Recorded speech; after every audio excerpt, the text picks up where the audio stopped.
Um, that was tough. And that one has an intermission. And there was a moment when it went to end, when I've been sitting there for 2 hours watching this.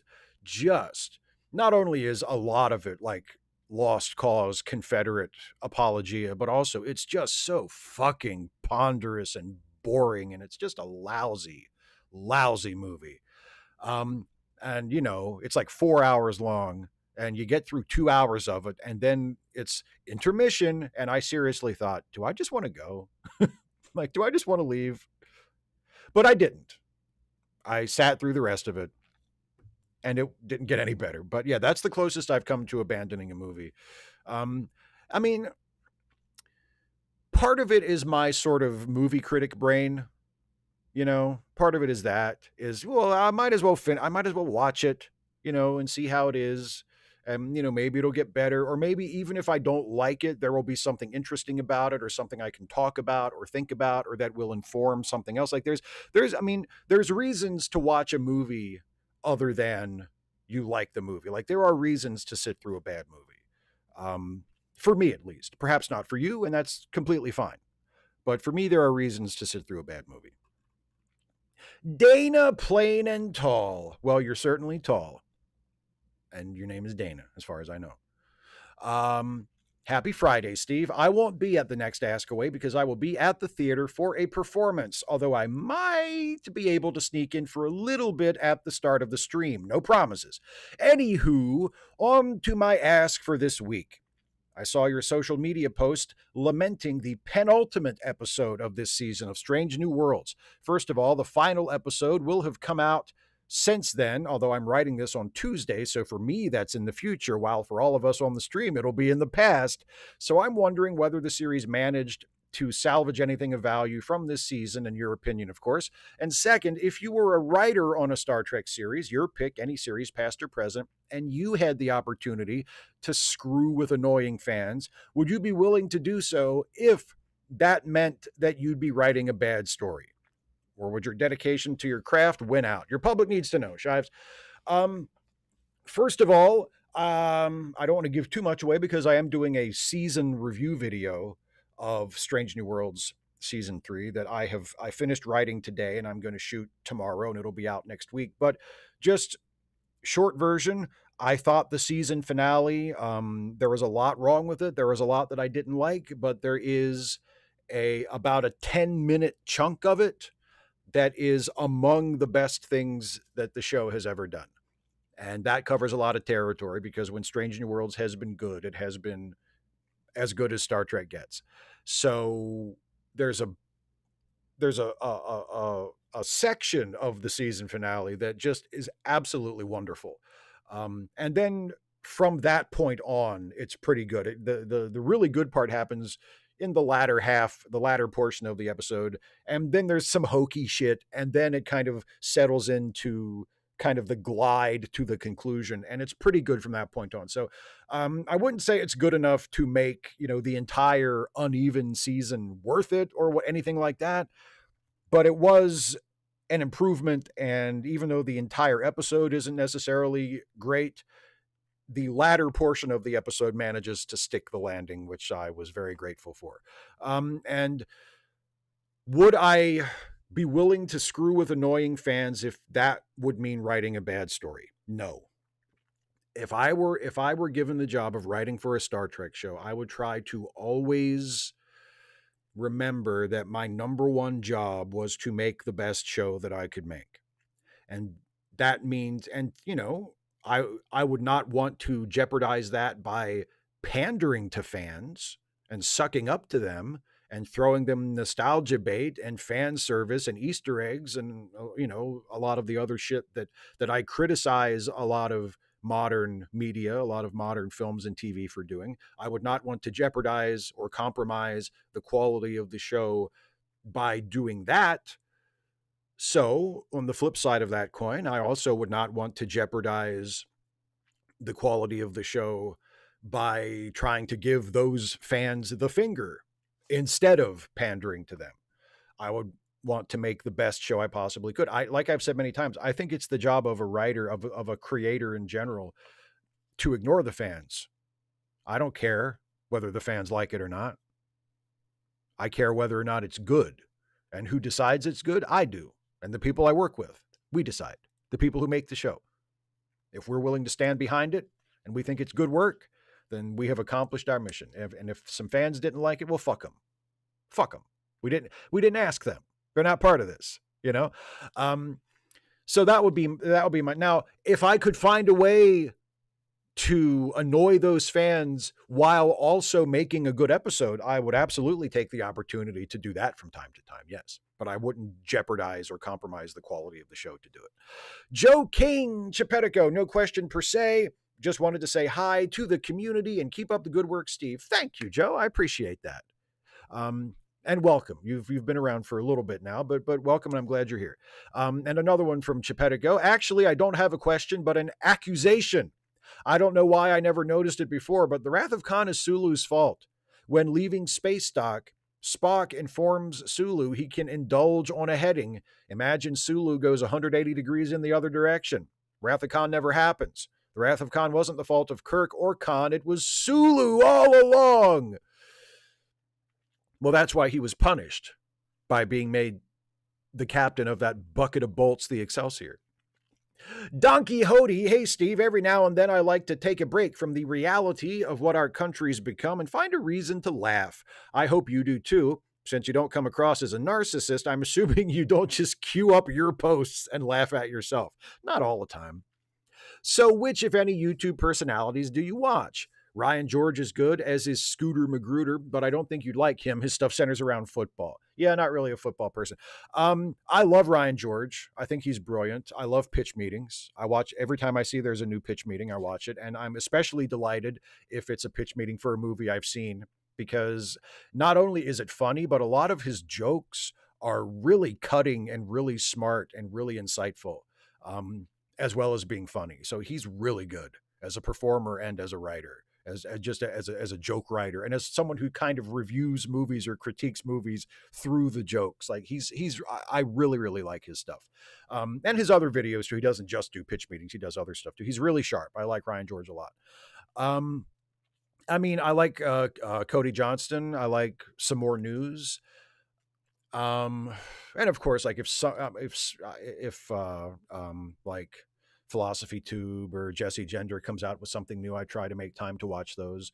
But other than that, most of my YouTube watching is like things from outside YouTube that post on YouTube. Like I watch a lot of Seth Meyers clips on YouTube. I think Corrections is like the funniest thing ever. There was just a new Corrections that went up today, and I watch it and I'm just in awe of how funny it is. So I watch a lot of stuff like that too. But in terms of like actual YouTube personalities who are mostly known for that, yeah, Ryan George is really high on the top of my list for sure. Matthias, why does Netanyahu not see the complete hypocrisy in his government's treatment of the Palestinians? I understand that as a Jew, he would feel that he and his brethren should never be ousted from their homes again, but surely having experienced a Holocaust, they wouldn't want others to experience one. Your assertion that Star Trek is about us rings especially true, as I'm reminded of the Enterprise line, "You wanted peace, here it is." But are we really at a point where someone like Picard can inevitably look back from a future century at the Israeli treatment of the Palestinians and concisely include a reference to it in the expression, "the worst chapters in human history"? It's a bit of a sci-fi time travel veteran cliche, but let's change the future before it happens. I'm increasingly of the opinion that humanity is doomed to annihilate itself and that it deserves to make way for another civilization. Our planet will survive a nuclear war, but all the other animals we take with us won't. The thing is, as far as Netanyahu not seeing his own hypocrisy, and I mean, obviously, it's not just Netanyahu. There are a lot of people who support. There are a lot of people in that government who support what is being done. If there weren't, it wouldn't be being done. One's own hypocrisy can be one of the hardest things to see, you know, and that's assuming that he doesn't see it. It's also entirely possible that he is fully aware of the contradiction of, you know, being the head of state in a country that was founded as a homeland for people that were devastated by a Holocaust, now using the war machine built up within that country to conduct a genocide, to inflict a genocide on another people. Like it's entirely possible that he is intellectually aware of that contradiction, of that hypocrisy, and he just doesn't care, because for whatever reason he doesn't see the people that he is committing mass murder against as people. In his mind, he has dehumanized them to the point, or he has elevated whatever his goals are to such a level of importance that it doesn't matter to him how many people he kills. Whatever his ends have justified the means in his mind. So, I mean, he may be fully aware of what a hypocrite he is, and it just doesn't matter to him, or it doesn't matter enough. Carlisle the Cinephile, congratulations, Mr. Shives. James Gunn has chosen you to determine the direction that the DCU Batman movies will take. Do you simply integrate Battinson into the Gunverse, or do you opt for a different version of the character? If it's the latter, what would this interpretation be like? Well, I mean, if he handed the job to me, then of course I would want to do my version of it. I mean, as much as I love the Battinson version, and as much as I would want to have those movies continue, I mean, Christ, as long as Matt Reeves and Robert Pattinson want to keep making Batman movies, I say let them, because I thought the Batman was a work of fucking art. I loved it. So as long as they want to keep making them, they can. As far as I would, if it was up to me, if I was like their boss at the studio, I would say, you guys keep doing whatever the fuck you want. Right?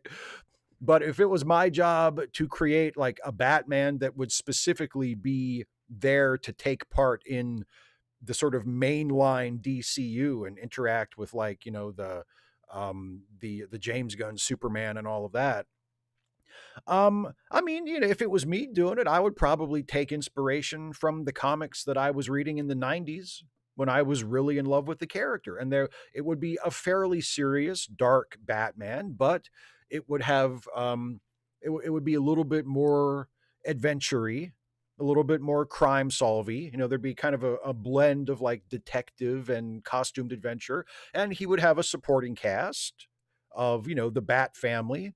So it would be Tim Drake Robin and Dick Grayson Nightwing, and who knows, maybe even Azrael running around, maybe Jean-Paul Valley running around somewhere. The Spoiler, and the various villains that were ascendant in the 90s. Like it would still be fairly, it would not be like Adam West comedy. It would be fairly serious and straightforward, but Dark Knight Batman, but not as self-serious as a lot of the other sort of modern cinematic takes. It would be a little pulpier. I mean, and actually one of the many things I liked about the Batman, the Robert Pattinson one, is that it does have a lot of pulpiness to it. Even though it's dark and gritty and brooding, there's a lot of pulpiness to it, which I really, really dug. So I would want to incorporate some of that in a different way into my Batman as well. The Saskatoon Fart Warrior. Hi, Steve. I love, love, love your content. If you were on board the Enterprise, what would freak you out more? The claustrophobia of being stuck inside the ship, or the vast abyss outside? Or would you feel right at home on board? For the same reason I would have a panic attack on a diving submarine, I'd also feel freaked out on a starship going to warp. Oh, it would be the vast abyss outside, because that's the bit that's going to kill you. Yeah, no, I've never been particularly claustrophobic, so I would probably relish being in the ship. I would love being in the ship. It's the stuff outside the ship that's going to kill you. So no, that would definitely be a much greater source of anxiety for me than being trapped. I'm not trapped in the ship. I'm being kept alive by the ship. Okay, buddy, that would be my mindset. There is a strong, intelligent, powerful, and engaged voice. John here. Hi, Heidi Ho, and Peldor Joy to the magnanimous founder, leader, and arbiter of the Kingdom of Shives. Steve, have you ever seen the work or heard of Monty Mader? She identifies herself as a white Christian, former homeschooled Christian nationalist, biblically literate, and studied in Israel woman. She has stated that she grew up within an enforced patriarchal fundamentalist lifestyle. She said it was that very studying while in Israel which completely changed her mindset. She is now an unabashed progressive apologist. If you haven't discovered her, here's a link to her YouTube channel, and it's youtube.com/Monty Mater. Monty's content feels lived, passionate, and clear. I'm not familiar with her. Thank you for bringing her to my attention. I haven't had a chance to watch any of this, by the way, since you submitted your question, but I will make a note to look into it later. Thank you for the suggestion, but no, I'm not familiar with her. But I appreciate the heads up. Pro wrestling can be utterly rapturous. More droning of John.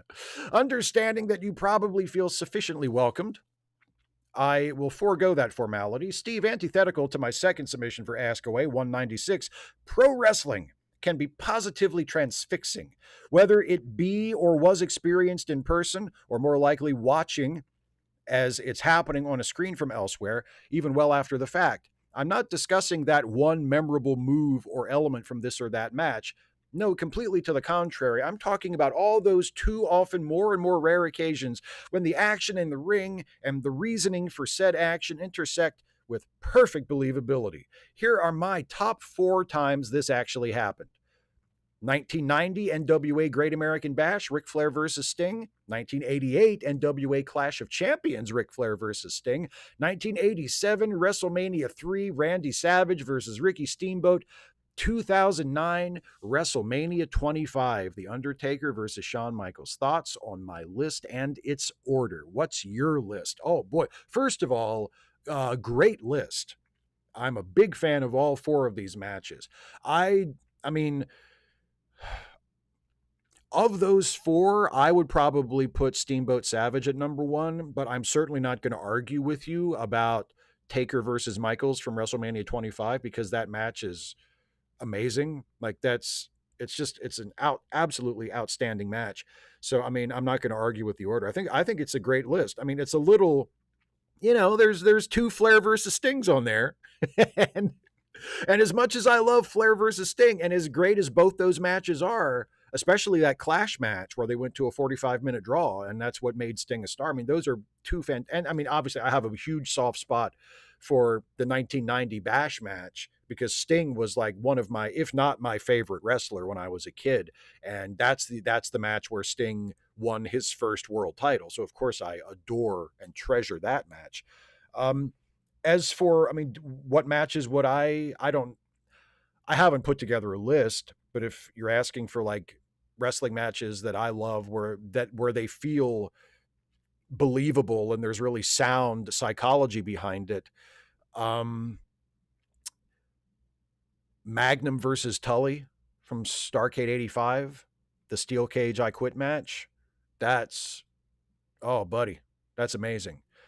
In terms of intensity and psychology, and 2 guys who you can watch that match and believe that they legitimately hate each other and that they're trying to hurt each other.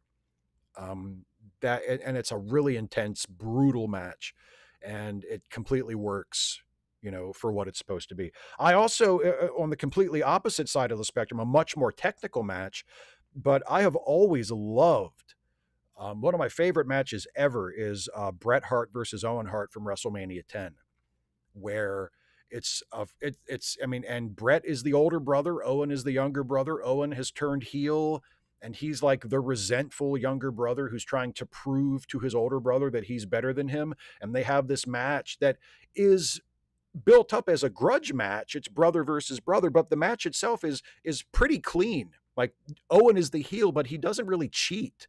At least, and he doesn't cheat to win. Like, the finish is not Owen screwing over Bret to get the pin. He sort of outsmarts him to get a quick pin. But if you look at it as 2 brothers having a wrestling match and each trying to prove to the other that they're the better wrestler, which is the story that's being told there, it's perfect. And it's absolutely believable, if you make the regular allowances for pro wrestling and it's not going to look like a real fight and all that stuff. But I would add that match in there as well. Bret versus Owen from WrestleMania 10 is just It's a really, really hard match to see through. You know what I mean? But your list is also terrific. David Colby wore blue. The Germans wore gray. So remember how a while ago I watched Gundam and it turned out that the internationally famous cultural juggernaut that reshaped Japanese pop culture was actually really good? Well, it turns out the same is true of Casablanca. Who knew? Anyway, speaking of loathsome fascists who are shot dead in the street as the satisfying cathartic climaxes of one's day, actually, sometimes if you can't say anything nice, you shouldn't say anything at all. Also, no need to make this live stream legally actionable, but we all know what we're both thinking extremely loudly. Still, questions. I recently started replaying Batman Arkham Asylum, a 2009 video game that is largely considered to be the best Batman video game ever made. And guess what? It is. However, it also has this surprising and kind of upsetting misogynistic undercurrent. They cannot stop calling Harley a crazy bitch. That kind of leaves a sour taste in my mouth. What's the most unfortunate part of your most favorite art? Ooh, boy. I don't know if I can think of something like that from my most favorite art, but I mean, the one that jumped immediately to mind, and this is, I mean, I wouldn't put it up there as like one of my most favorite movies, but it's a movie that I really, really love, which is Silence of the Lambs.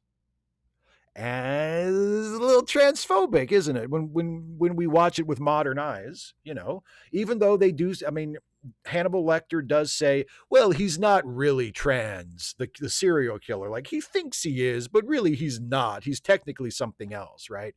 But that doesn't really carry a lot of weight. I mean, you watch the movie and it's like, oh, look, it's it's a guy who wants to be a girl, and that's kind of the crude perception that a lot of people still have of what a trans woman is. Um, and the movie kind of plays into that and plays into the stereotype that like trans people are dangerous and trans people are mentally unstable and trans people are delusional and whatever. Like it's just not a very good movie from that perspective, and it's unfortunate because in many other ways it's absolutely brilliant. So I would throw that up there. I mean, I just thought of this one too. The most unfortunate thing of, I mean, still one of my favorite superhero movies is Superman Returns, which stars Kevin Spacey as Lex and was directed by Bryan Singer. And it turns out they're both huge pieces of shit. So that kind of sucks. That's unfortunate. Debbie, hi Steve. I live in Texas. It is not a fun place right now. We just do not have Abbott as a governor. We have Cruz as our senator. Abbott handed Trump over some land here in Texas so Trump could have a place to take people that were not white. To say the least, Abbott is so much like Trump. He is a racist also. And being in Texas, there's a lot of Hispanics. They are hardworking, good people, but treated so differently than white people. It is sad being deported for the color of your skin. That's wrong. The three things Trump lives by is hate, racism, and violence. In Baltimore, Maryland, there's a great mayor, and California has a great governor. I want to trade Abbott and Cruz for them if I could. I think Florida and Texas takes the cake with horrible leaders. Do you see any light at the end of this nightmare with Trump? Not just for Texas and Florida, but the entire country. I cannot see anything stopping Trump. Do you? Whatever that vascular issue that he is very clearly dealing with, it's gonna come on, blood clot. Come on, blood clot. Yeah, I mean, look, it's not gonna last forever. It's not gonna last forever. History moves in cycles, and there will be a darkness, and then there will come a dawn. Now, every time I say that, I want to make sure to emphasize I'm not saying it's going to happen automatically. And I'm not saying, well, it's all going to work itself out so we can just, sit back and relax and just hold out until things just naturally get better. No, we have to make them better. We have to participate. We have to protest. We have to vote. We have to do whatever we can do as individuals. We have to speak out. We have to unnormalize all the terrible things that have been normalized, and then we have to renormalize all the rational, decent, empathetic, kind stuff that should be normal but isn't. right? There's a lot of work that we need to actively do, but it's inevitable that eventually this shadow that people like Trump have cast over the country is going to pass. How long that takes is up to us, but no, it's not going to last forever. And you mentioned the mayor of Baltimore here in Maryland, who I agree is terrific, and there's also our governor here in Maryland. I don't want you to try to steal him too, but our governor here in Maryland, Wes Moore, is fantastic. And I am so proud of him and so proud to have voted for him in the primary and in the general election when he ran. And he just recently announced that he's running for re-election. I cannot wait to vote for him again. He's just outstanding. And he has spoken out against Trump and stood up to Trump. So he's another bright, and he's relatively young. Hopefully he will be a figure in Democratic politics for a while, and hopefully he will not disappoint as the years roll on. But yeah, there are rays of hope that are breaking through the clouds. So all is not lost. All is not lost. Damian Williams. So things went from bad to worse for me. My father died less than a week after my return to Pittsburgh. Unfortunately, on top of that, he let his life insurance lapse. So I went from needing $2,000 total to $6,000 to cover the funeral expenses as well. So I guess I'm just not going to have financial security anytime soon. My GoFundMe has been readjusted, so anyone who can help, I'll appreciate it greatly. Rest in peace, Dad. Well, first and foremost, my condolences on your dad. That's tough. I'm really sorry to hear that.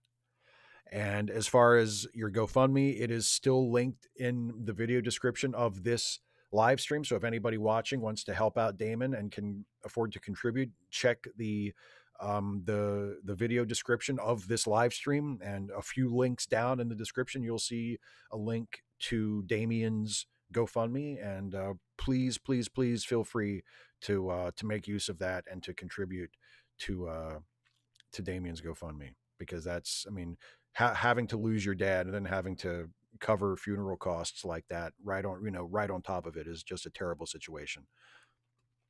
Andy Lawler, who is 100% on board with President Grab him by the pussy murdering maggot mouthpieces in order to distract from the Epstein files. Hey, Steve, I encountered a thought experiment about Star Trek captains courtesy of the Newbie Star Trek podcast. Who is your favorite captain to watch? And who is the captain under whom you'd most like to serve? Those are vastly different scenarios, likely leading to two answers. I'm fairly sure I, along with everyone watching right now, know your answers, and mine are Sisko to watch, Pike to serve under, and not just because of the hairdos.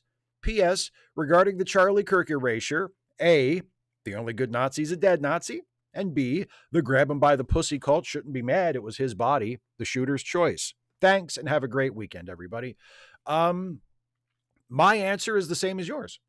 I would also choose Sisko to watch and Pike to serve under, because Sisko sure is fun to watch, especially when he gets going, especially when he gets mad, when he's hungry for scenery, and he's just ravenous and he just devours everything in the room. It's a hell of a fun guy to watch. But Pike is the one I would most want to serve under, because he's the one who it's you would assume that every captain cares about their crew, but Pike's care for his crew is one of his most prominent traits. Like you can tell that guy obviously cares deeply for the people who serve under his command. And that's a guy I would want to serve under. Anti-Pope Donculus I, bless you, my child, and all that shit. I've been listening to a lot of baseball games, San Francisco Giants, on the MLB app this summer, and god damn it if they don't play the same fucking commercials every break in the action. At this point, I would rather flay my scrotum and set my raw gonads on fire than to give the proverbial you a Mountain Dew. Are there any goods or services you refuse to buy due to overexposure to their advertising? And what form of self-mutilation would you prefer? Be specific. Yes. So there are podcasts that I listen to where they will start with, I swear to God, 4 or 5 consecutive playings of the exact same commercial for washablesofas.com. Like, I pushed, oh, my new podcast has an episode out. Play 5 consecutive ads that are all the exact same ad for washablesofas.com. Now, if I'm listening and I have my phone just right here in front of me and I'm, like on the computer, but I'm also listening to a podcast on my phone, like I'll just skip it. I'll just hit fast forward a bunch of times and skip through the ads. But if I'm like out on a walk or something and I'm trying to keep up a pace and I don't want to be fucking with my phone while I'm walking and trying to look where I'm going, I just let it play. And I was on a walk. I went on a walk this morning and this exact thing happened. And I was halfway from my house to the park where I walk before I got through the commercial, which was, again, this what I just was describing, the exact same commercial played over and over and over again. I was halfway to the park by the time the actual show started. So yes, washablesofas.com out of pure spite will never get any business from me. And what form of self-mutilation would I prefer? I don't know. I mean, maybe like what Emilio Estevez did to that kid in The Breakfast Club, like have my ass cheeks taped together with duct tape. I mean, that sounds. I mean, it's not like permanent mutilation. I'm not flaying my gonads, okay? Whatever fucking sick shit you're into, Pope, anti-Pope. Just tape my ass cheeks together, and then oh my god, what a terrible, embarrassing situation. And then we'll be sent to detention together and we'll eventually have a catharsis and we'll be friends. Agent Meister, who's not the best at making decisions, or is he? Peldor Joy, Steve, one of the nitpicks I hear about The Dark Knight Rises is how did Bruce get back into Gotham after climbing out of the pit? I saw Dark Knight Rises several times since, and this incongruity never once crossed my mind. Maybe it's just my consuming Batman media for decades, but isn't this the kind of shit he does? Even within the world of the Nolan trilogy, Gordon or Rachel or Dent could be talking to Batman, avert their eyes for a second to something that caught their attention, then turn back to find no trace of the Cape Crusader. Geez, man, the guy trained as a ninja, for God's sake. Maybe I'm remembering wrong, but didn't those government guys, who in the end wound up hanging off a bridge, find a way into the city? I never hear anything about them getting in. At the risk of sounding presumptuous, I'm going to guess that you and I are on the same page regarding this, but I'd still like to hear your thoughts. Also, snails. Are they really that slow? Or are they just taking the piss? I think they're taking the piss. I think they're gold bricking, as we would say here in the States. Yeah, it's one of those things that I noticed, but I don't really have a problem with, that they don't show you how he gets onto Gotham. Although, I mean, they kind of do. They don't, but they do. Because they established that there are aid trucks that are being allowed into the city. There's like one bridge that Bane didn't blow up, and there are like relief trucks that are allowed to go in and out of the city on that one bridge. And Bane's people are obviously like checking them really closely, and it's like a heavily guarded situation. But there is an avenue, there is an access point established, even though we never see Batman do anything with it. You can sort of imagine like, oh, okay, he must have got in somehow that way. He was disguised as a truck driver, or he hid in one of the trucks, or he clung to the bottom, or he something like that, or he crawled underneath the bridge itself and snuck past them one night. Like there's ways you can imagine that he got in because he's Batman and he does Batman shit. And it's like a 2.5-hour movie anyway. And do we really need to see that? So, I mean, it doesn't really bother me, but I did notice it. And if I was going to complain about it, I would only say maybe it's a missed opportunity. If Nolan and his collaborators could have come up with like a really clever way of Batman getting onto the island and shown us that might have been something, but they didn't. They just skipped it.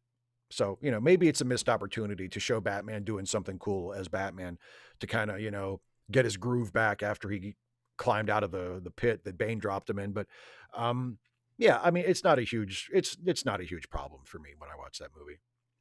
The Grumpy Monkey. How now, Steve? A while back, you gave us a tour of your DVD shelves. What I'd like to know is when was the last time you whipped out one of those discs and watched it for no other reason than to enjoy it?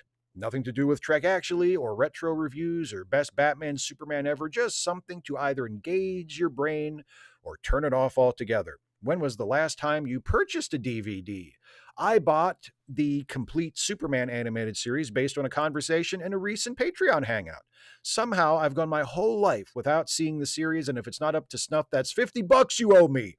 Also, did you know that the release of the original Ghostbusters movie is closer in time to the final months of World War II than it is to the present day?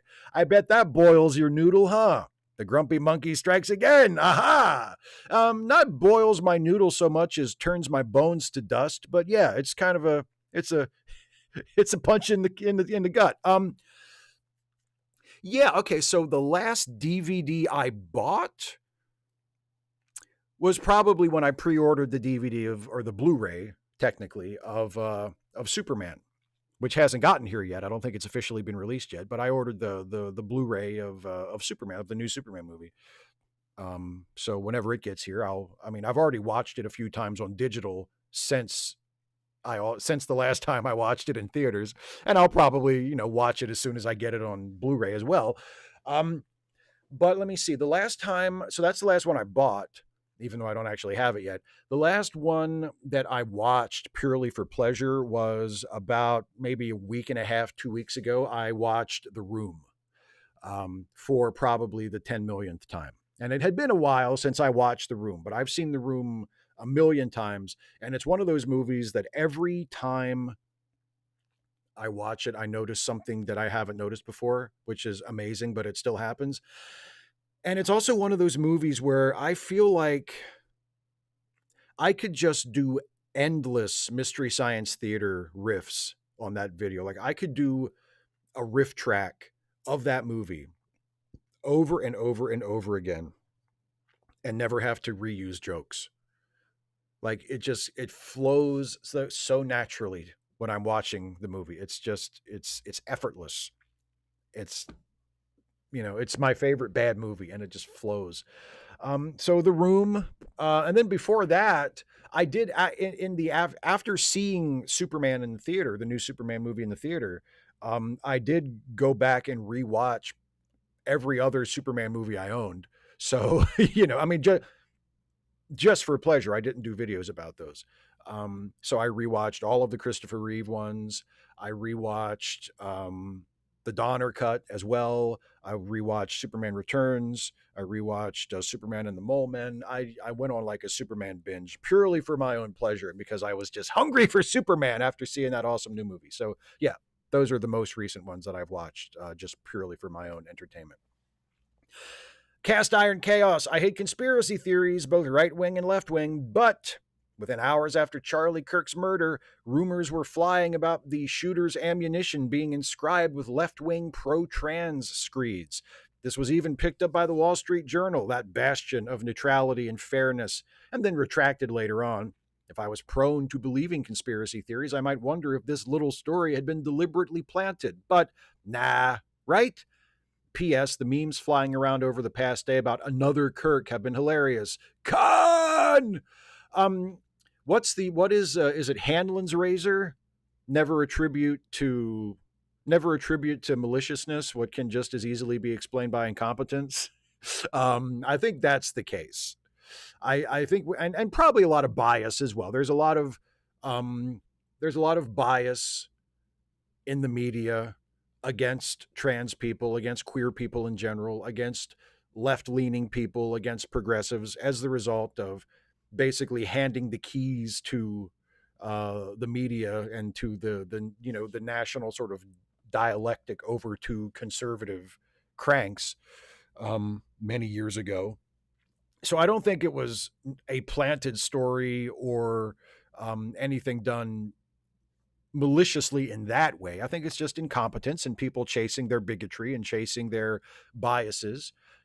Apparently that little detail about the bullets being inscribed with pro-trans propaganda was because the doofus FBI agent who saw the bullets assumed that the markings on them were, had some transgender related meaning, when in fact they were the kinds of markings that all bullets have. And somehow this crack investigator just missed that. He saw like a TRS on a bullet, was like, looks like trans. He carved trans into his bullets. Like, It's that kind of shit. It's it's bigotry exacerbated by gross incompetence. No conspiracy necessary. Brian McKinley, hello. I'm sure there's going to be a lot of political questions in this batch, so I'm going to refrain and go with a DC question. My favorite Batman villain has always been the Penguin. I've enjoyed almost all of the portrayals of him that I've seen over the years, but I have a pet theory about him. I feel like the Penguin is the best Batman villain for representing generational wealth, corruption, and oligarchy. In my mind, the live action and most animated versions don't really make use of him in this context. Penguin as a gangster is cool, but he could be so much more interesting as a dark mirror to Bruce Wayne, a privileged, corrupt socialite who manipulates the political and legal systems to avoid accountability for his criminal behavior. Sort of a Lex Luthor or Trump figure rather than just another thug for Batman to overpower. What do you think of that idea? I think that's a great idea. And even though I really enjoy the sort of gangster penguin that they introduced in the comics in the 90s and that was the basis for the, the Colin Farrell version in the Batman and the Penguin series, which I thought was great. And that is another way to kind of modernize and reinvent the character. But yeah, I think the way you're describing it, if they had leaned into, because a lot of modern interpretations of the Penguin, taking a lead from Tim Burton, I think, and his version from Batman Returns, even if they don't portray the character exactly the same way that he's portrayed in Batman Returns, they center the idea that the Penguin is some kind of a freak, that he's a social outcast, that he has like an inferiority complex. And like there were elements of that in the character before Tim Burton. Like there was, Penguin comics from the 70s and 80s that lean really hard on him, wanting to push back against the assumption that he's like a lesser villain, that he's not as dangerous as the Joker, that kind of thing. Like that's been a part of it. That insecurity has been in the comics version of the character for a long time too. But in the 90s, it really became like a focal point of the characterization where he was like, he had a chip on his shoulder and he was a social outcast and he wanted to prove himself. And I think your take is very different from that and does have a lot of potential. Yeah, he's like a incredibly wealthy guy from an incredibly wealthy, influential family who has, sort of decayed and toxified in that environment. And he's like a corrupted socialite gone wrong. I think that's a really interesting interpretation. And I think there's a lot of potential, a lot of story potential in that. You mentioned, positioning him as a counterpoint to Bruce Wayne. Anytime you can find an original way, a unique way of positioning a villain as a counterpoint to the hero, that's great. Do that, because then you can make the stories personal to the hero, and that's really important. So yeah, I think it's great. I would love to see someone take a crack at the Penguin like that. Joe McClory, contextualizing reality through fiction since 1980. May your death benefit all beings. A line spoken by a killer in a game, and one of the first things I thought of after I heard the shooting was fatal. I don't approve of this killing. I do not want people to die, and I don't expect things to get better because of his killing, but I hope it does. I hope this causes a real look at stopping gun violence. I hope this makes other fash to think twice about going on fash speaking tours. I hope that these Civil War enthusiasts finally realize that they too might be killed and chill out about stoking violence. And I hope it all happens in the name of Charlie Kirk, that his legacy be positive change that he would have hated. I can think of no more fitting way to honor the life of Charlie Kirk than the Charlie Kirk Firearm Registration Act, or that his fellow entitled bigots cancel their hate tours because they are afraid to be Charlie Kirked. Do you think I'm being too unreasonable, or perhaps too naive? How would you honor his passing? Well, I mean, didn't Ben Shapiro just cancel a bunch of appearances in the wake of this? So, I mean, at least one of his fellow entitled bigots has canceled at least a portion of a hate tour because of this. So you're not being naive in that respect. And of course, you're not being unreasonable. You're being incredibly kind and understanding given the nature of the person who was killed. I actually look, if that's what it takes to get serious gun control passed in this country, then absolutely name it for Charlie Kirk. I don't fucking care. I just want the results. And yeah, he would have hated it. So it's even better, a little twist of the knife, right? No, if I wanted to honor, I mean, how would I honor his passing? I mean, nothing beats taking a piss on someone's grave. Like, I'm old school.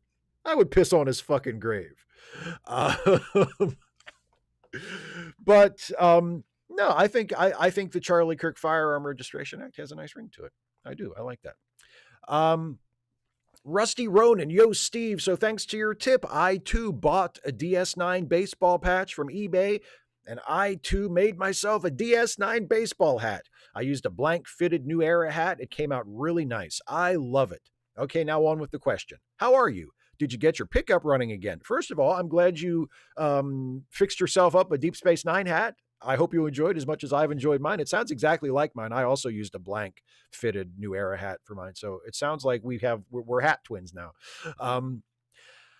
I'm good. And yes, I did get my pickup running again. For those of you who don't know what he's talking about, I think I mentioned this either during one of these or during one of my Wednesday live streams with Dana. But the first like 4 or 5 times I went to see Superman in the theater, I actually had to walk from my house to the movie theater, which fortunately is only like a mile away. Because my truck I couldn't drive my truck because one of the heater hoses, one of the connectors that connects the heater hose to, the cooling system had broken, and I needed to get it fixed. And I had asked my mechanic brother to fix it for me, but he never really got back to me. And I don't, that's fine. He's busy. So yes, I did get it running. I figured out what was wrong with it. I did some research. It was thankfully a relatively minor repair. It's not something that you needed a lot of schooling and training to fix. It basically just needed a part replaced. So I found out what part it needed. I ordered it. I found out what kind of coolant the truck takes, so I could flush the coolant system and fill it back up with brand new coolant and just have that whole situation taken care of. And yeah, it's running fine now. So thank you for asking. Yes, I did get the pickup running again. Bronwyn Driver, if Spock's spark-spitting space spatula spun sporadically while sipping synthaholic strawberry smoothies on Starbase 16 and Scotty's stuttering starship stabilizers started sizzling during a subspace slalom through 7 slippery Saturnian storm systems, should Starfleet sanction a symposium on synchronized sonic screwdriver safety standards, or simply send 7 surly sentient sock-sniffing silicon salamanders to serenade suspiciously silent shuttlecrafts stuck sideways in a spatial spaghetti singularity shaped suspiciously like Shatner's shadow? The second one. The 7 surly sentient sock-sniffing silicon salamanders. Do that one. That's what they should do. Nicely done, by the way. Very nicely done. Simon Moody. The U.S. is the only Western modern democracy to not only have such a gun problem, but a political violence problem. By that, I mean it coming not from the fringes, but from major figures of a mainstream party of power and their national level media allies. Charlie Kirk's body is being treated like a war hero. Paul Pelosi was treated like a punchline by the same people. Is the direction of travel and speed too much? Even if Trump doesn't go for a military coup before the elections or rig them, is it just a matter of time? Has the pot gotten too hot to stop from boiling over at this point? I don't know. Republicans who embrace anti-democratic moves, bigoted policies, and now see war after this killing are at all levels in large numbers. For the direction of travel to change, they need to change or lose their offices. I don't see either on the horizon. Well, I think losing their offices is the more likely turn of events, and it's certainly the one that we have the most power to accomplish. So I think that's what we need to focus on. Have you noticed, however, just today, and this was obviously, I think this was before you, or this was since you submitted your question, since it has come out that apparently, shockingly, the guy who shot Charlie Kirk was not a crazy-eyed left-winger, but a right-winger, a fellow right-winger. Again, their tone has kind of changed, hasn't it? They're not, I mean, some of them are still, just pretending that it was a leftist who did it because that's what they always do. But the tone from a lot of the people sort of in the, at the leadership level of the party and sort of, at the top level of the media, the tone has changed a little, hasn't it? Since they've been, it was one of ours again. So I don't know. We'll see what happens over the next couple of days, but getting them out of office needs to be the priority. Cara the Talking Nerd. Hi, Steve. Just a quick, mostly off-topic question. There's no off-topic question for these. It's whatever people want to ask. There's no such thing as an off-topic question. But anyway, do you think Alfred's death in DC Comics was one of the worst decisions that the writers and artists ever made? Or was it something else? I personally think it was a bad move, but I suspect I'm in minority. Anyway, hope you're well, Cara. Are you in the minority? I don't know. They've killed off Alfred a few times. They killed him in the 60s and then brought him back. And then, of course, I believe he's currently dead in the mainstream Batman comics as well. They killed him off several years ago. And then in the 90s, they didn't kill him, but they had him leave for a while. Like he just said, fuck this, I'm leaving. And he was off doing something else instead of, being at Wayne Manor. They've had Alfred go away in the past a few times. To me, it just seems like unnecessary fiddling with the concept because the writers are too uncreative to think of anything else. And I'm not saying that they're automatically bad writers. There are some really talented writers who have worked on Batman in the comics over the past several years. Like, it's not an indictment of them, but personally, I would feel like if I were writing a Batman comic, I would feel like I had failed at my job if I could not think of a way to write good Batman comics without killing off one of the main characters. Like it just does, like Alfred's part of the package. When you sign up to tell Batman stories, there's Batman and there's a certain core group of characters that kind of just come along with him. Commissioner Gordon, Alfred. And to me, it feels like, well, I know what'll liven things up. I'll just kill off Alfred. Okay. I don't,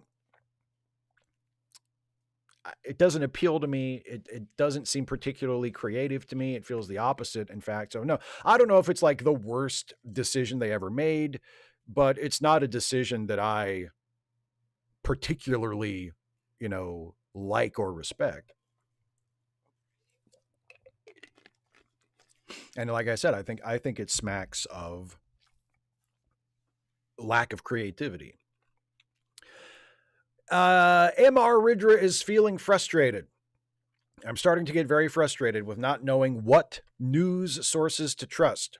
Recently, Taylor Lawrence published an article about Chorus, calling it a DNC dark money group, without backing up most of her claims with any real evidence. The Majority Report repeated the article's claims uncritically without looking into it because Taylor Lawrence had written other articles they liked.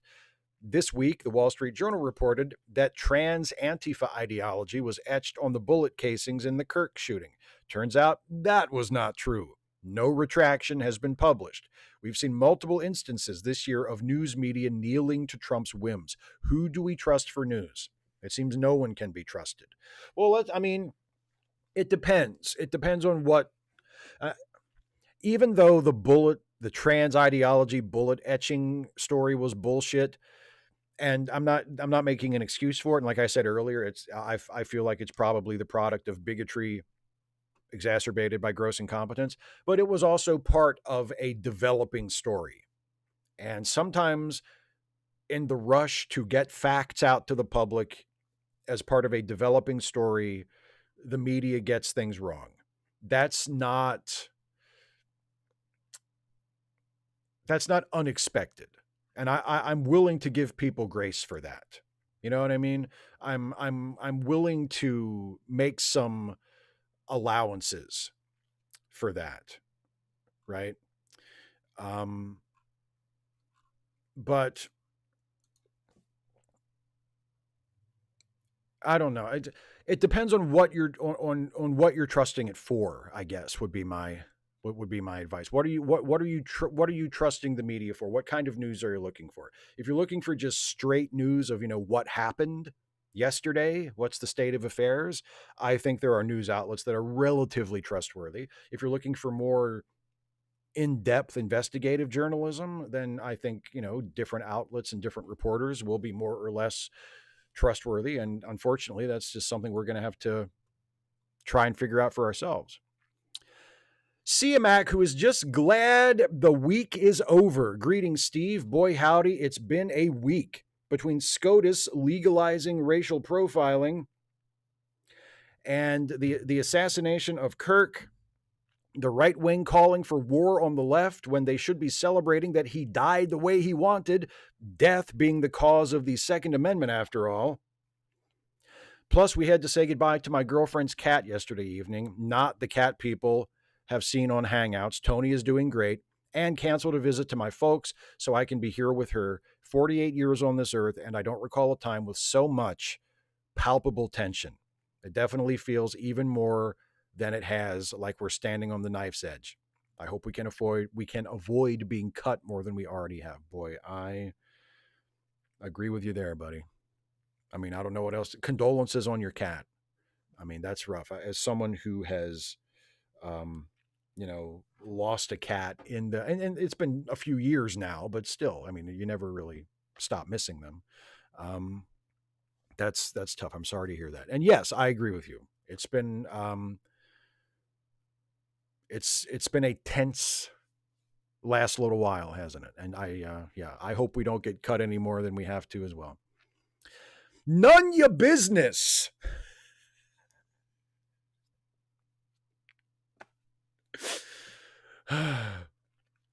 Allegedly, they've caught the person who killed Charlie Kirk. I say killed as murder hasn't been proven. Okay. I mean, we don't know, right? We don't know the exact. Maybe it wasn't a murder. maybe it was manslaughter.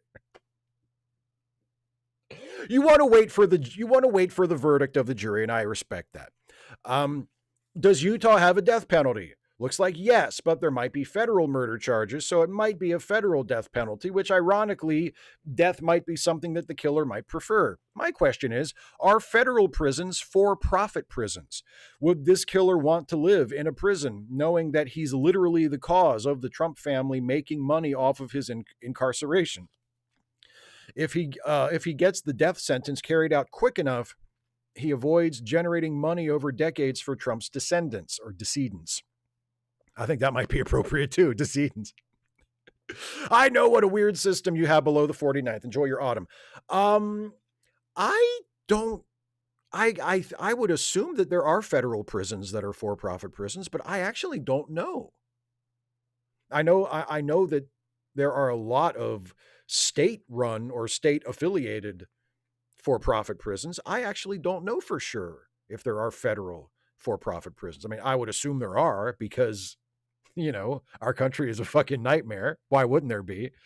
But I actually don't know. Not all of them are, I think. So it's possible that the killer will be, if the killer is incarcerated in a federal prison, it's possible that they won't be incarcerated in a for-profit prison. I would imagine they'd be sent somewhere very, maximum security. And I don't think for-profit prisons are typically maximum security because it's hard to get work out of them if you keep them under maximum security conditions. You know what I'm saying?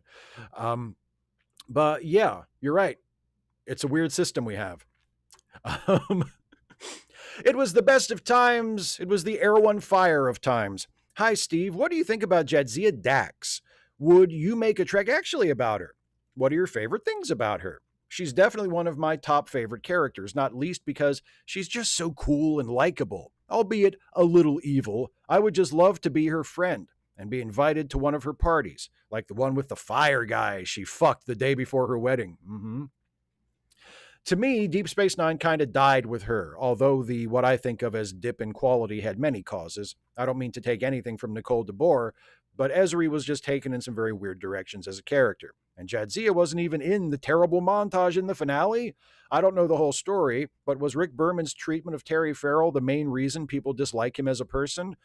Hope this all counts as one question. Thanks and best wishes. Also, Bolsonaro got 27 years. Hell yeah. Fuck all right-wing traitors to democracy everywhere. Could not agree more with that one, my friend. So No, first of all, no, that's not the only reason that people dislike Rick Berman.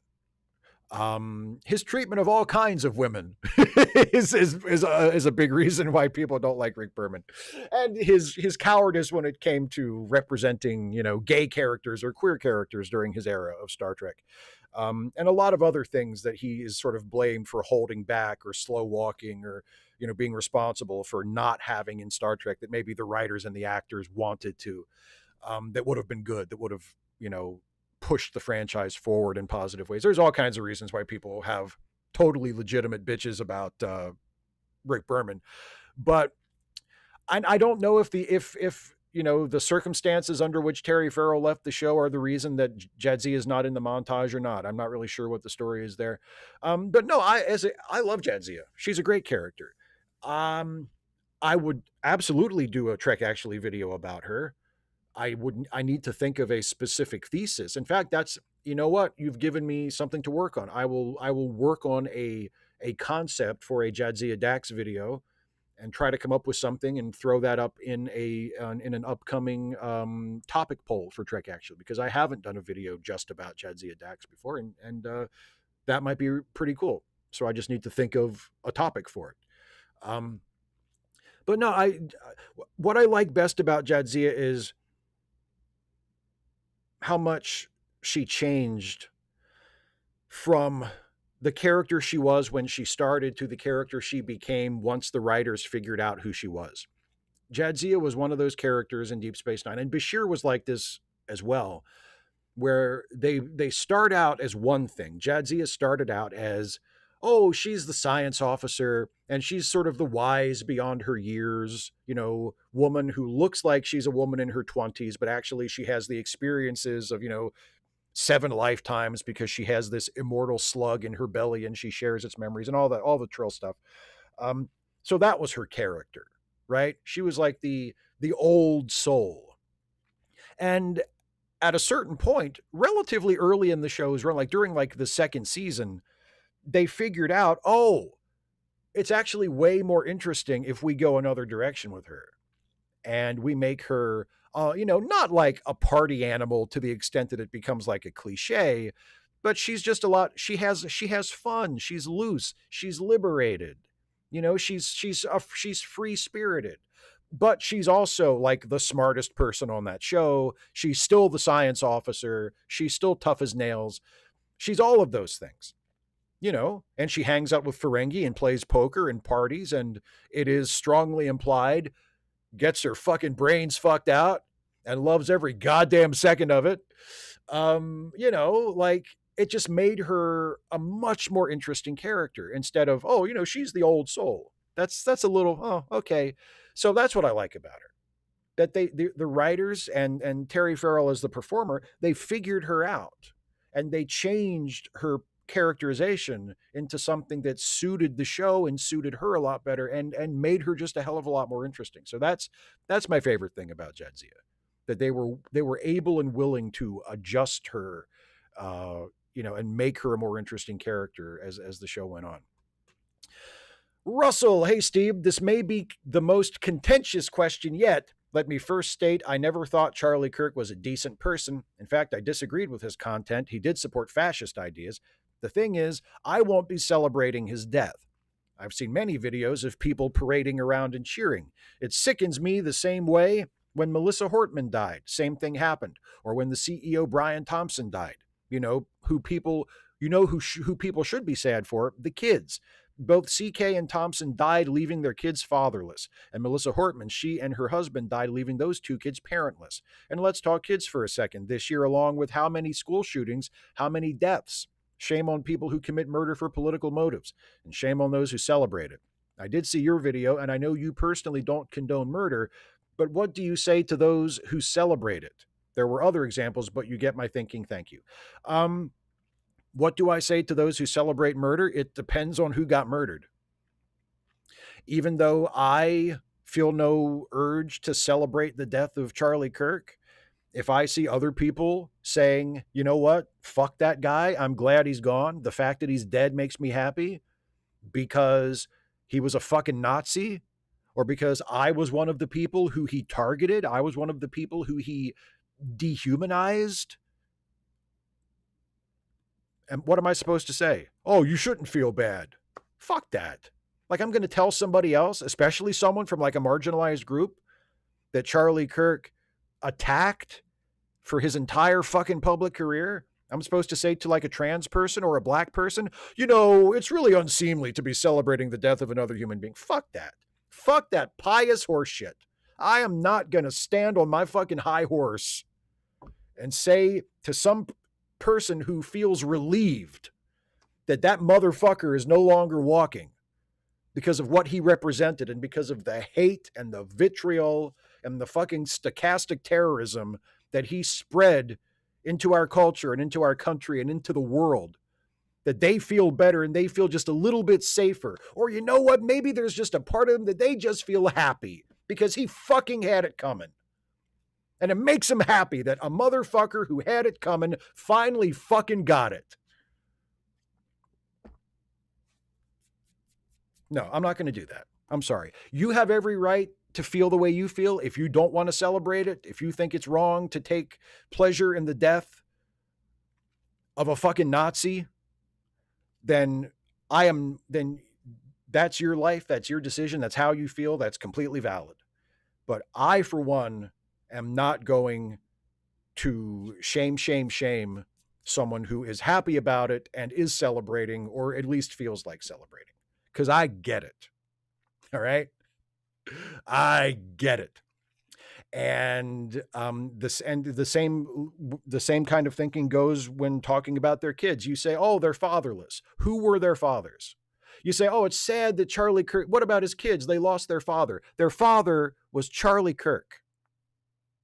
So you'll have a hard time convincing me that not having Charlie Kirk as their dad is going to ruin their lives. I'm sure that it is emotionally devastating. As I said in my video, I would not wish on anybody, especially a young child, to see their parent taken from them in such a horrible way. That's terrible. That's absolutely heartbreaking. But once they get over it, they're going to get to grow up without Charlie fucking Kirk as their dad. So I think Charlie Kirk's kids are going to be okay. So, like, while I feel for their pain at the moment, I don't feel like their lives are ruined. If anything, their lives are going to be better as a result of this. Brian Baker. Steve, thank you for your honest and thoughtful video about the death of Charlie Kirk. Many years ago, Rex Stout in the novel The Black Mountain wrote, I will not smear the corpse with honey because of my fear of death. I speak of Marco exactly as I would if he were alive. I hadn't thought about Rex's words in over 30 years, the last time I read the novel, but your video seemed to encapsulate the emotional content that Stout wrote about. Your thoughts on the latter, I guess? I don't know. Keep up the good work. And if you are arrested for unpopular opinions from the Trump administration, we, your loyal viewers, will raise bail. Thanks again. Okay, and that is binding on all of you, what Brian just said there. If I do get picked up, Brian has enjoined all of you. You all have to help raise my bail, okay? Yeah, no, I think that it's the whole, oh, don't speak ill of the dead. Again, it depends on who the dead person is. If someone dies and they were a massive piece of shit, and in Charlie Kirk's case, he was a massive piece of shit, a massive piece of shit right up to his last conscious moment. Like, he was speaking hatred into a microphone in front of a group of people at the moment that he was killed. So am I going to suddenly all these fucking these bullshit fucking, trying to launder his hate and turn him into like, well, he just liked debate. He was just a guy who liked to debate people. He reached out to others with differing opinions. And no, that was not who he was. He was a bully and he was a hate monger. That's who he was. And the fact that he's dead doesn't mean that he was any less that when he was alive. So fuck him. I agree with the sentiment of that quote completely. And And another one from Russell who says, "Hey, Steve, also, I'm concerned that this event will make CK a martyr and the GOP will capitalize to further press their MAGA agenda." That was my final thought to my last question. Speaking of capitalizing, here goes my second question. Something easier. Not a question, but I thought you should know. I finished Smallville and it dragged on way too long. That's neither here nor there. A friendly warning would have been nice. Stop while you're ahead. Anyways, I'm just curious, as a content creator, do you ever get burned out by current events? What prompts you to move forward? See you soon. I have a few errands to run. Hopefully, we'll be back before the end of the stream. Some days I hate Fridays. It's always my long day, and I feel like I never get enough done. Sigh, end of rant. I don't know if I would say I get burned out. There are times when I get stuck. I have maybe a touch of writer's block. I think, what am I going to do a video about next week? Things like that. I never really feel burned out. What prompts me to move forward is I'm a loudmouth doofus with a lot of opinions. And also, right there, I need money. It's my job. It's how I pay the bills. And even look, on my most difficult day as a YouTuber, it still beats the hell out of having to get a real job. I love what I do. I love that I get to do it, not just for an audience, like for all of you, but also that I actually get paid to do it. I can actually pay my bills and earn a decent living doing it. Like it's a dream come true. So that is a big motivation as well. And as for Charlie Kirk being a martyr, someone on social media said this about that. They said about him being a martyr was, first of all, they have a bunch of martyrs already. And second, does anybody think they were about to get nicer before Charlie Kirk was crossed off? Like, does anybody think, oh man, if only Charlie Kirk hadn't been killed, they were really just about to turn a corner and become really nice, reasonable people. And now that's not going to happen. Like, come on. Don Quixote, I'm sure you've gotten plenty of responses to your Charlie Kirk video. So here's another. Was he more popular than Trump? I made a post on Facebook, and yes, it was a little mean. I just said that Charlie's head was a little oversized for his body, and someone was trying to let some hot air out. So I got a couple laughs, but one person made a particularly nasty comment, and I hadn't heard from him in years. I didn't realize he was still on my friends list. Now, didn't he see the hundreds of anti-Trump posts I've made over the years? This must have struck a nerve. Of course, I blocked him and deleted the post so no one else would see his comment.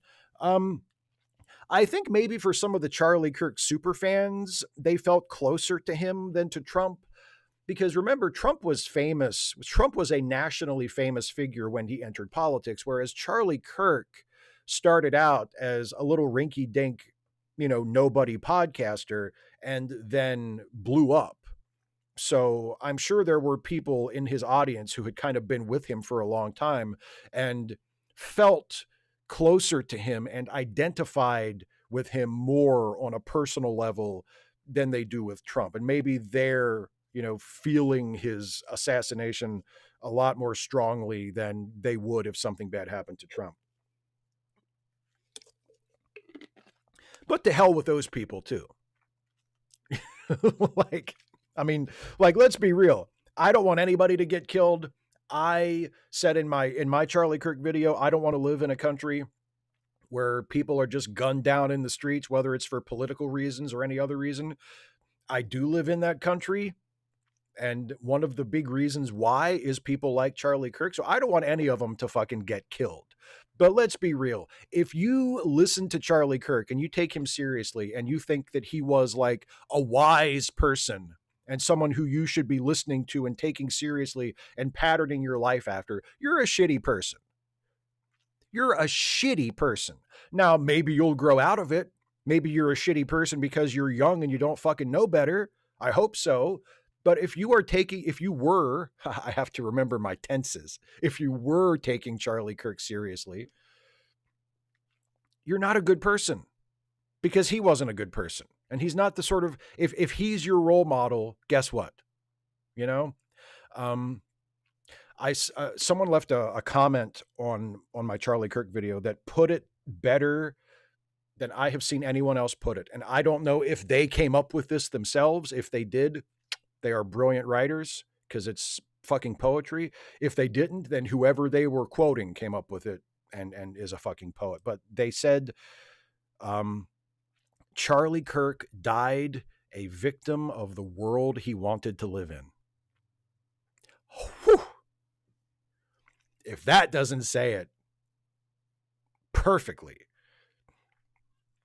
I don't know what else does. Anyway, that was the last of the patron and member questions. So before I turn my full attention to the live chat for the rest of the show, it's that special time of every Ask Away that seems to happen later and later in the show as I get more and more patron and member questions, which I'm very grateful for. I'm not complaining, but I'm just, that's why I'm cutting the character limit from 1,000 characters to 500 characters in about another month and a half. So hopefully this portion of the show won't take as long to get through.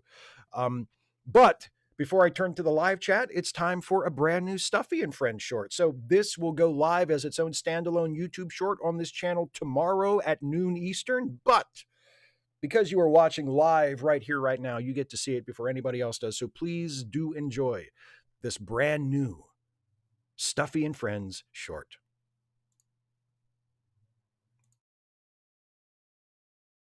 And the farmer says, well, with a pig this good, you don't eat it all at once. I should tell that one to Jason. I wonder if he's heard it.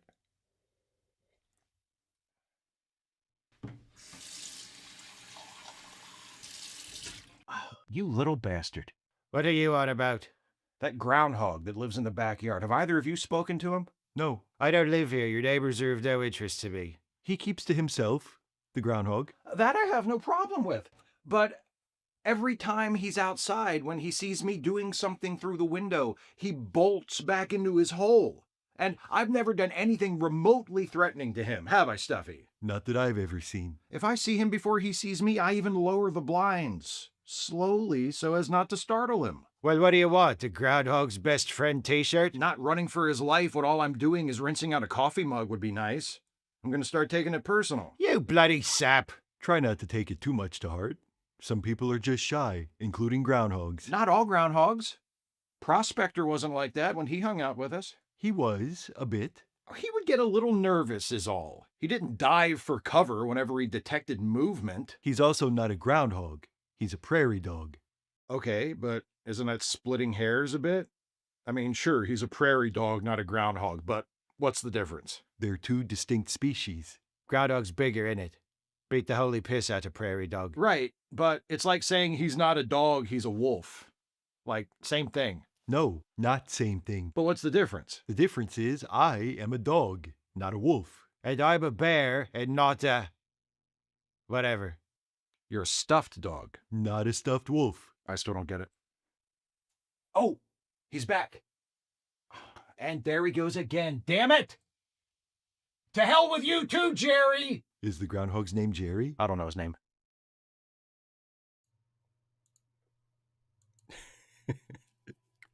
I'm so glad Jason is here to catch my little shout out to him. Yes, Jason, Opinionville in the chat. Jason is correct. Jason told me that joke. The joke that Stuffy is finishing at the start of the video. Jason told me that joke. Just recently, in fact. And I stuck it in as a little wave to my best friend. Hi, Jason. I'm glad that you caught that. Okay, let's turn to the live chat. Let me reboot my unreliable live chat viewer first so that it can be seen on screen alongside me. And we'll see what the people have to say. Thank you all for hanging out.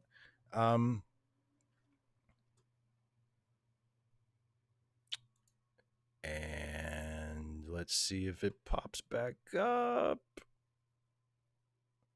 Come on, baby. There it is. All right. Live television, only not really, folks. So before we get, there's a super chat from Stephen Clare. Thank you very much. I want to acknowledge while I was answering the patron and member questions, Don Quixote sent out 5 gift memberships. Thank you so much, my friend. I hope you all who got gift memberships enjoy them. And also Debbie tossed out a super chat. Thank you very much, Debbie, for your generosity. I really appreciate it. And Stephen G. Klenar just tossed in a super chat and said, would it not be ironic if somebody spilled a 2-liter bottle of Mountain Dew on your non-washable sofa?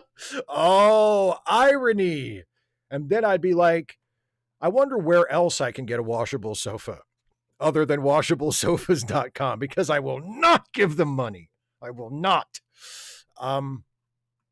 Cast Iron Chaos knows the joke too. Good. It's a great joke. Like I laughed my fucking head off when Jason told it to me. Madhouse Media says the Groundhog may or may not be canonically named Jerry. I don't know if I'm going to ever introduce a Groundhog character like actually on screen in the show, but if I do, I think he will not be named Jerry, but my character will occasionally call him Jerry just out of ignorance and force of habit and just, being an asshole. So that might be something, but I have no plans for that at the moment. But if that happens, I think that might be the deal. Like his name won't be Jerry. It'll be like something else. It'll be Chris or something. Oh, Geek, you're going to see the new Spinal Tap. Awesome. I hope you enjoy it. I hope it's good. I've heard good things about it. And I mean, it's Spinal Tap. It's that group of people. It's Christopher Guest and Harry Shearer and Michael McKean. And, they're whether it's Spinal Tap or something else, they're just a really great comedy team. So I hope you like it.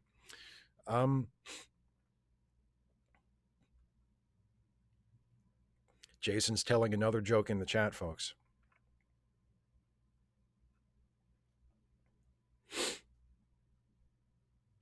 Super chat from Zebediah Strange. Thank you very much. Charlie is sitting in hell right now, but content he was one of those acceptable losses to keep the Second Amendment. Exactly. This is what he would have wanted.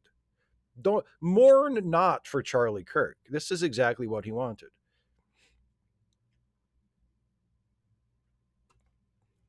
Joe McClory says, my roommate had a cutting response to Kirk's passing that I couldn't fit in my question. I am just really glad no firemen were killed. Yeah, it's sort of, nothing of value was lost, right? Isaiah says, I'm basically going to be making a science exploration zoology show. But yeah, I need to develop the characters. The captain is named Aquila. Her second officer is a female, M.M. Cloths. It's an interesting name. Kara says, is there a P.O. box where we can send you a stuffed groundhog for your other friends? Or if I can't find a groundhog, what a chameleon do? I do not have a P.O. box, but I appreciate the offer. Geek, yes, you mentioned this in the chat earlier before we started the show. You mentioned the Filter song, Hey Man, Nice Shot, which may be about to find a new life. Who knows? But yes, for those of you who don't know, the inspiration for that song, Hey Man, Nice Shot by Filter, was the suicide of Pennsylvania treasurer R. Bud Dwyer in, I believe, 1987. No need to look up the video footage. I'm sure that it's easily found on the internet. He shot himself like on TV in front of news cameras, and it's horrific. Like it's one of the most upsetting, gruesome pieces of footage you'll ever see. So of course I sought it out and watched it when I was like 15 or 16. But yeah, it's horrific. And it was a big news story because it was a public official who fatally shot himself on TV, which doesn't happen very often, thankfully. But yeah, that was the inspiration for that song, Hey Man, Nice Shot. Let me see. I'm going to read it, Jason. I'm going to read it. I'm going to read your whole joke.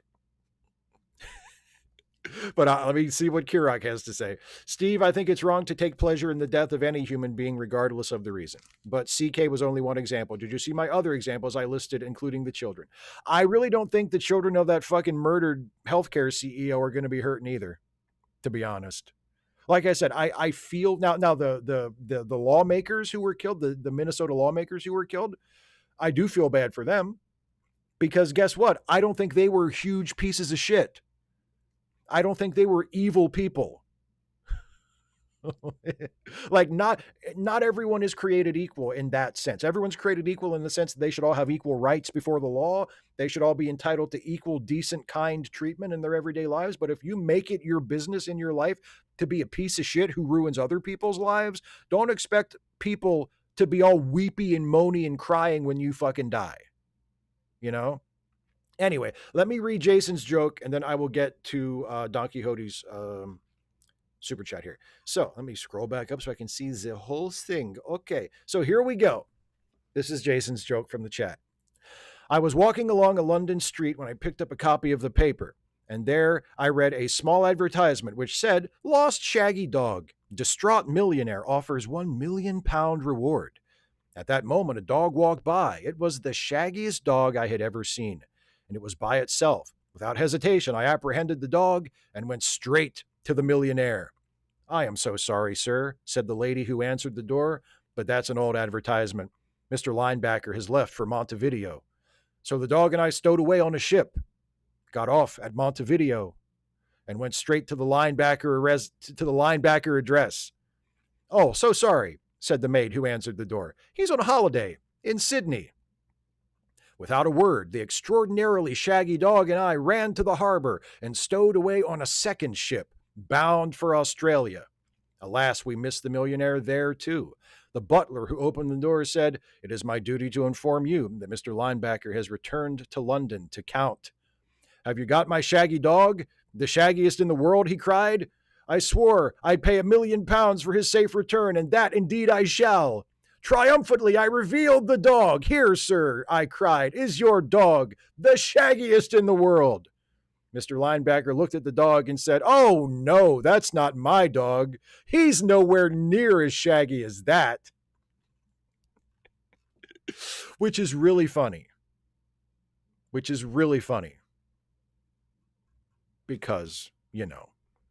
anyway, I hope I don't have to explain why it's funny.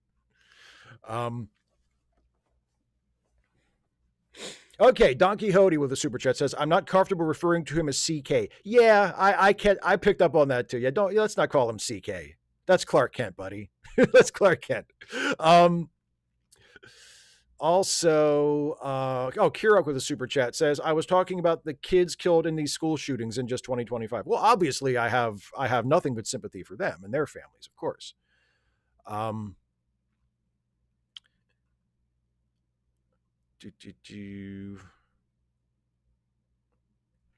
Jason is soliciting shaggy dog stories. Yeah, let me have it. Teach me a lesson. Geek says, someone on Threads said, "I'm not horrified by the shooting of Charlie Kirk. I'm desensitized to violence after watching so many videos from Gaza." Yeah, really. Exactly. All these people who are fucking crying their eyes out over Charlie Kirk. How many tears have they shed over the thousands and thousands of dead civilians in Gaza, right? That Charlie Kirk was A-okay with, by the way.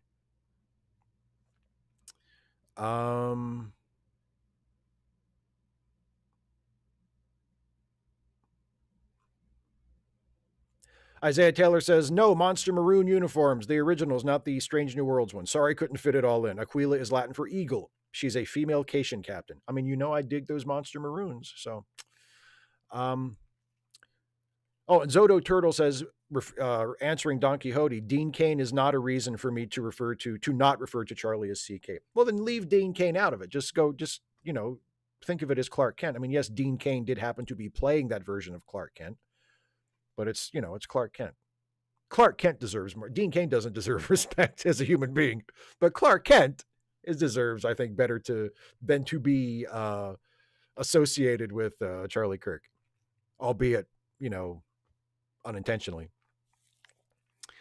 Ryan Nicken says CK is for Calvin Klein. That's true as well.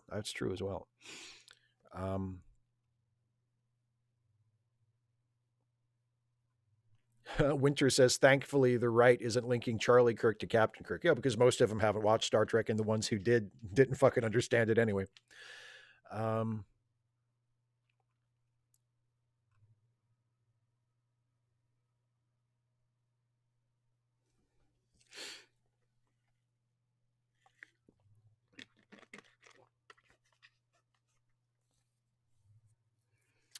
Jason says, "The truth is that Charlie Kirk believed that his hustle had no consequences. He can shout hatred and intolerance with no possible negative outcomes." That's it exactly. They never think it's going to be them. That's, yeah. Stephen Clenard, that is great. Leave Dean Cain out of it. Every self-respecting casting director. Boy, that is fucking great. That is great. Chipetico with a super chat. Thank you, my friend. Says, when you die, you have no control over what people say when you're gone. It's time people internalize that. Do not lionize that person. Yeah. Yeah. I agree. Just in general. You know, if it's someone you love and you really love them, then you shouldn't need to make them look better than they were, because presumably you love them for who they were and you understand that they were not perfect and you accept them. And, you know, you've already made allowances for their flaws and their failures and their mistakes and whatever. So there's no need to insist that they were actually perfect and saintly if they weren't, you know. Oh, Chipetico, will the super chat not let you use the word Nazi? That's interesting. I didn't know that.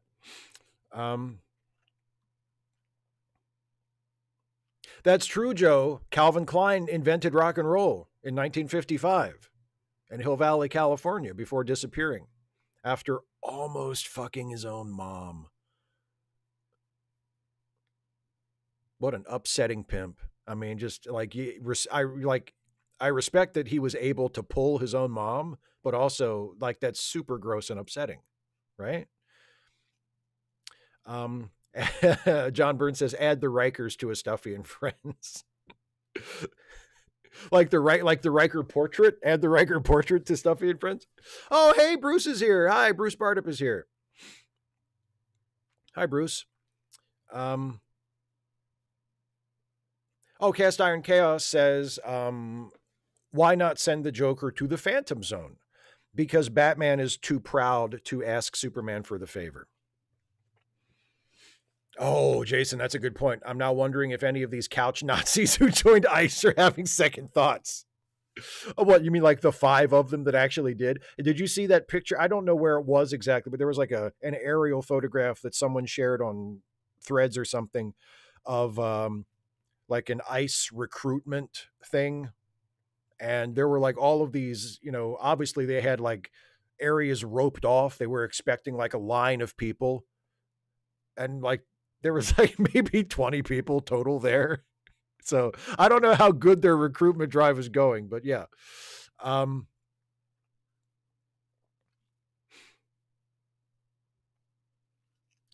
255 AD says, question, are Star Trek fans panicking if that kid show is canon or not? If they are, they shouldn't be, because that's dumb and they're dumb if they're panicking about whether or not a series of Star Trek children's shorts on YouTube is canon or not. People who would seriously be upset about that should be taken outside somewhere and brutally beaten with a stick of bamboo. That's the dumbest thing I've ever heard. I can't believe that kid show had better not be canon. Fuck you. You're a grown adult.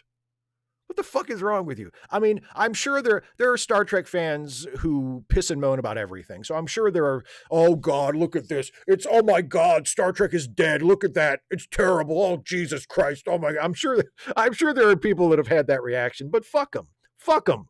Fuck them. You know what their problem is? They didn't get swirlied enough when they were in high school. They didn't get stuffed into enough lockers and they got a little mouthy. That's the problem. I talk like such a tough guy. I was like, I was like the fucking captain of the football team or something in school. We didn't even have a football team at my high school when I was in high school. Not that I would have approved, because I hated football even back then, but still. Anyway, I didn't play any sports at all, not even soccer. The cowards game. I'm just like riffing on just inflammatory shit. Anyway, I take it all back. I didn't mean it. Super chat from Agent Meister. Thank you, my friend. Run with me on this one. A remake of Tango and Cash, starring Michael Fassbender and Daniel Day-Lewis. Oh my God. I will not only run with you, I will follow you all the way to that movie. I would watch the shit out of that. Madhouse Media says, dumbest question of the night. What kind of truck do you have? A Chevy Silverado. Okay, Air One Fire. Maybe not bamboo. Maybe something else. I don't know. Whatever you think will hurt. Oh, some random geek. Who's the best Catwoman? Oh boy, who's the best Catwoman? I mean, there will always be a soft spot in my heart for Julie Newmar, but also, I mean, Eartha Kitt was great. I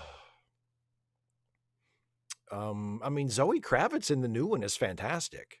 That's it. It's tough to pick because there haven't really been any bad live action Catwomen, have there?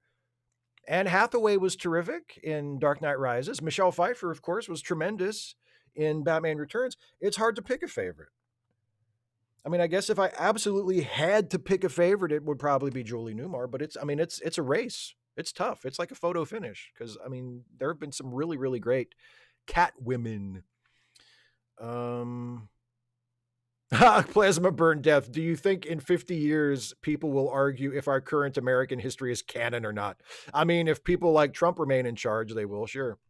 They're arguing over what should be canon now. Super chat from Jack Garland. Wait, you have a pickup truck and not a Jeep? Hypocrite. But my truck is not a two-tone monstrosity. It's all one color. Actually, you know what's funny? So hopefully next year, 2026, I'll be getting a new vehicle. I've had my truck. I love my truck. I've had my truck for a very, very long time, but it's getting up there. And I mean, it's still in pretty good shape. It's reliable, but I feel like next year I'll be able to afford to get a new vehicle, or at least a new used vehicle. I'm not really sure. And my plan for the longest time was to get a Jeep. I wanted to get a Jeep like MacGyver. But I talked to my brother about it, who is a mechanic, and he said, don't get a Jeep. And he kind of talked me out of it. And I was a little crestfallen because I really wanted a Jeep. But the reason I wanted a Jeep was because MacGyver had a Jeep. And I don't know if that's necessarily a good enough reason if my mechanic brother who knows about this kind of stuff is telling me, no, don't get a Jeep.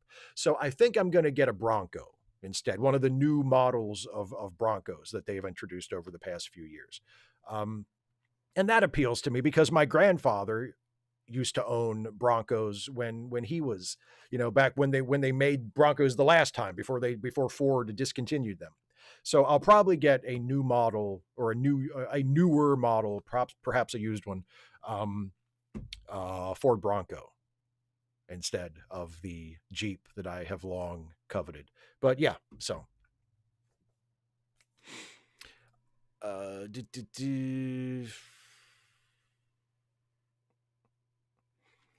Let me see. There was a question further up that I wanted to catch.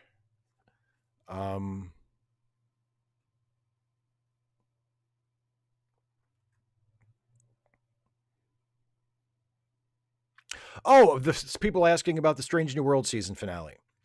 And Jolly Jumper said it was okay to me. So I think I mentioned this in the answer to a question earlier, but I thought the season finale, there were a lot of things in the season finale that I had problems with. There were some things in it that I found really, really hokey. And there was a lot of like plot stuff that was crammed in there to kind of set stuff up. But no spoilers, although my video next week where I do a season review is going to have spoilers. But just for the sake of talking about it right now, if not everybody has seen it, no spoilers, but there is about a 10-minute chunk of the episode that centers on Captain Pike and Captain Battelle. That is some of the best stuff that I think Strange New Worlds has ever done. So the entire episode is not super great, but that 10-minute sequence is splendid, is amazing, is just everything I want from the show, right? Is just, oh God, where has this show been all season, right? It was amazing. And then the ending after that, because that sequence happens in the sort of in the second half of the episode. And then the ending that follows, there's some, again, like I said before, there's some hokey kind of superhero-y shit that I wasn't really a huge fan of the way it was presented, that happens. And then after that, there's kind of the epilogue that goes to the end. And that's pretty good. So it nails the ending for the most part in the sense that the latter portion of the last episode is really good, or at least there's a portion of it that's really good, and then the rest of it is pretty good. So that's what I thought. Overall, a flawed episode, but when it got good, it got really fucking good, and then the ending was more than acceptable. So yeah. Okay, let's see. Oh, there's another super chat in here from Durith Vol. Rewatched TNG DS9 and currently in season 3 of Enterprise with Voyager later on. Have you done a Trek video about relationships that went nowhere? Not specifically, but there are a few we could choose from, aren't there? Yeah, there are some, where they're like, hey, maybe we could get these two to, never mind. I mean, I think the big one is probably Worf and Troi from Trek's final season, from TNG's final season, right? Yeah, where they were like, let's try this. No, never mind. They started making movies and they were like, forget it. Forget that. Oh, Bruce, what color Ford Bronco? I mean, to preserve some ember of my dream of owning a MacGyver-esque Jeep, probably like some kind of a dark green, like a forest green color, something like that. I know, Jason, he drove a cloth top Jeep Wrangler. I would freeze. And I know there's lots of good reasons not to get one. I'm not going to get a Jeep. I think I'm going to get a Bronco. I'm not going to get a Jeep. So don't worry. You don't have to talk me out of it.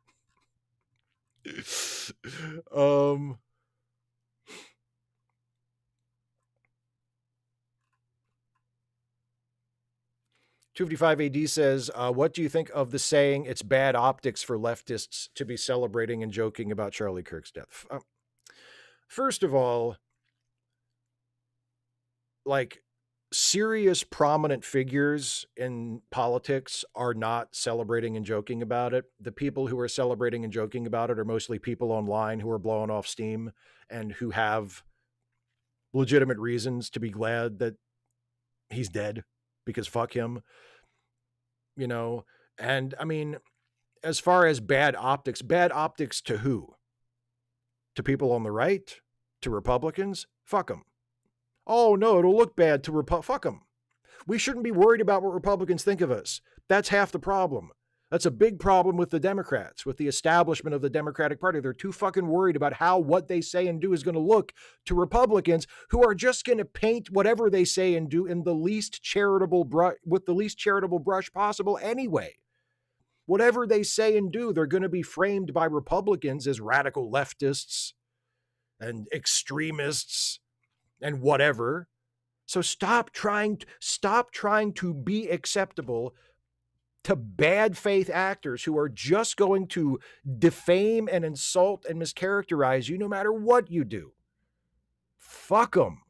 Fuck them. So no, I don't think much of it, to answer your question.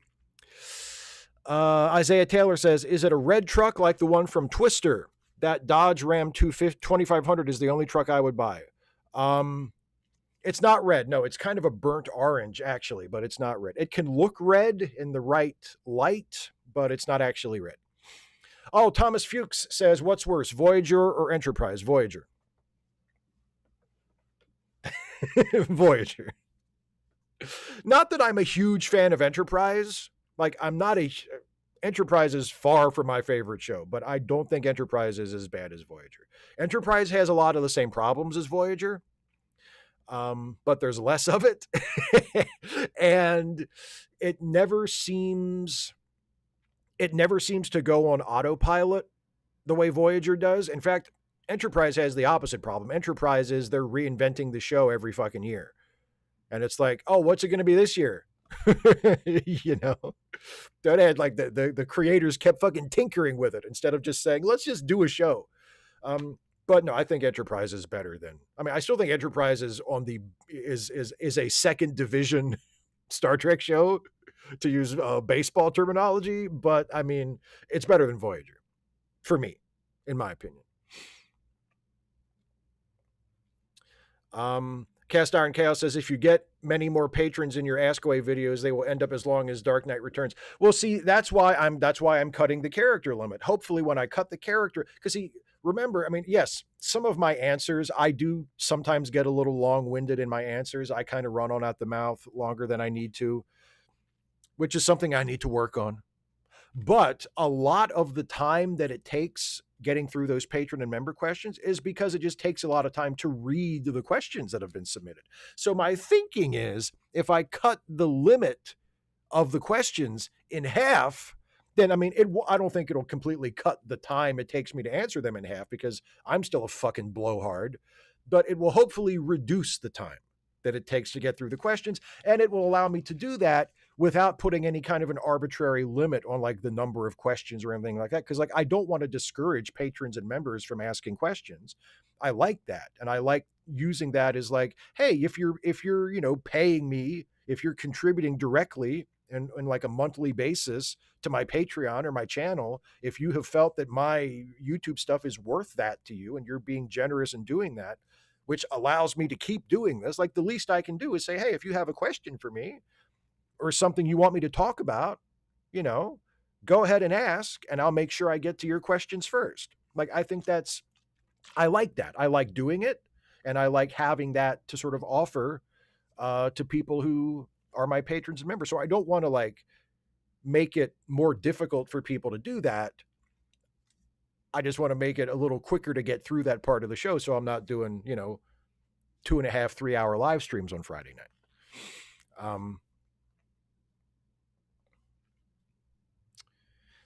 255 AD says, what do you think of people saying 4.5 Vulcans is racially problematic? I know I see what they're saying. I see what people are saying. I mean, the people who were mad at it because they read it as like a form of not just, you know, racism, but also specifically transphobia. There were a lot of people, a lot of trans Star Trek commentators and reviewers who said that they felt that it came across as transphobic. So, I mean, I will say I don't think it was intentional on the part of the writers of the show. I think it is the byproduct of just that episode being really sloppily written and poorly thought through. You know, another side effect of that, a less offensive in terms of like, you know, morally offensive side effect is how shallow so many of the jokes were and how one-dimensional so many of the comedy bits were. You know, like that's just, it's a really underwritten episode and a really underthought episode. The comedy is weak.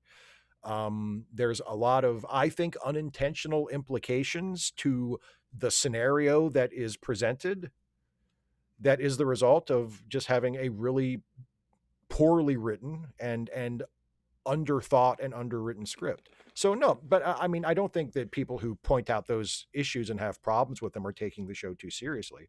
I do think that stuff is in the episode and it's legitimate to point it out and criticize it. I don't think it's, you know, I don't think they were trying to do that, but that's not an excuse. You know, I mean, it's still there. It's still a product of bad writing. It's just not malicious writing.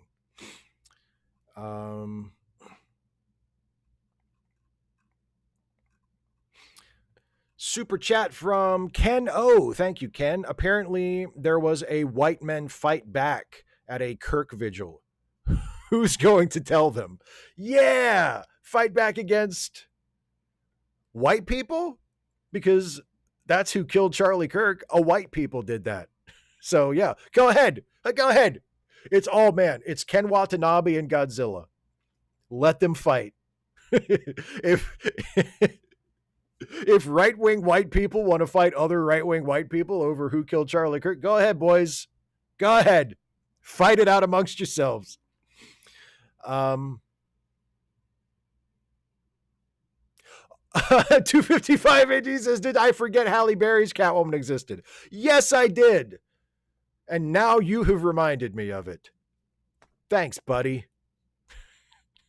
So yeah, it actually turns out not all Catwomans were great. Yeah. I mean, Halle Berry's tremendous, but her Catwoman movie is the shits. So yeah, actually not all the live action Catwomen were great. We found a bad one. Okay, so here's my joke, all right? Since we're sharing tasteless Charlie Kirk shooting jokes. Jason says, the other one I heard was, with a head that big, he hits his neck. So Jason knows this because I told this to him on the phone. I will share this with all of you now. My biggest regret about the shooting of Charlie Kirk is that he was hit in the neck and not in the face. Because if he had been shot in the face, I could have said, they shot Charlie Kirk in the face? What a marksman. Because he had a tiny little face. That's all I got. Thomas Fuchs says, okay, let me pitch this to you. MTV Celebrity Deathmatch, but with right-wing influencers. I'm all about it. I love the idea. Oh, CMAC, that's true. That is a loophole. Catwoman wasn't a Batman movie. That's true. There wasn't Batman. There wasn't a Batman. There was a Benjamin Bratt.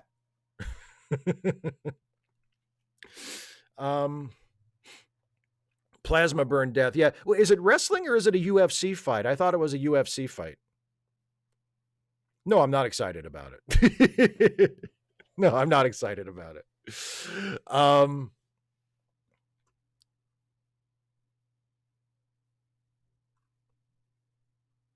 Oh, and speaking of, Don Quixote said Charlie Kirk lost his last debate by a long shot. So I love the joke that someone said that someone wrote a joke headline about the killing of Charlie Kirk, and it was anti-vaxxer gets shot. I thought that was great.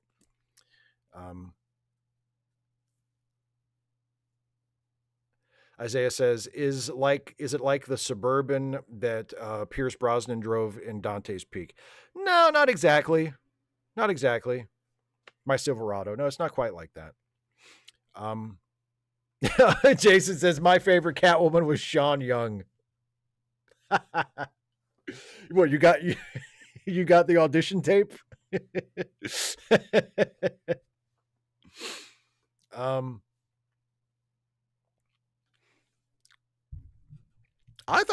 think it's a pretty good joke car. I mean, yeah, it's sick, right? But that's the point. Owen is here. This is a good answer. This is a good question. A lot of people who watch my stuff know this already because I talk about it a lot. But for those of you who are relatively new and you haven't heard me opine on this yet, Owen asks, what is your favorite Star Trek episode? It's The Visitor from Deep Space Nine.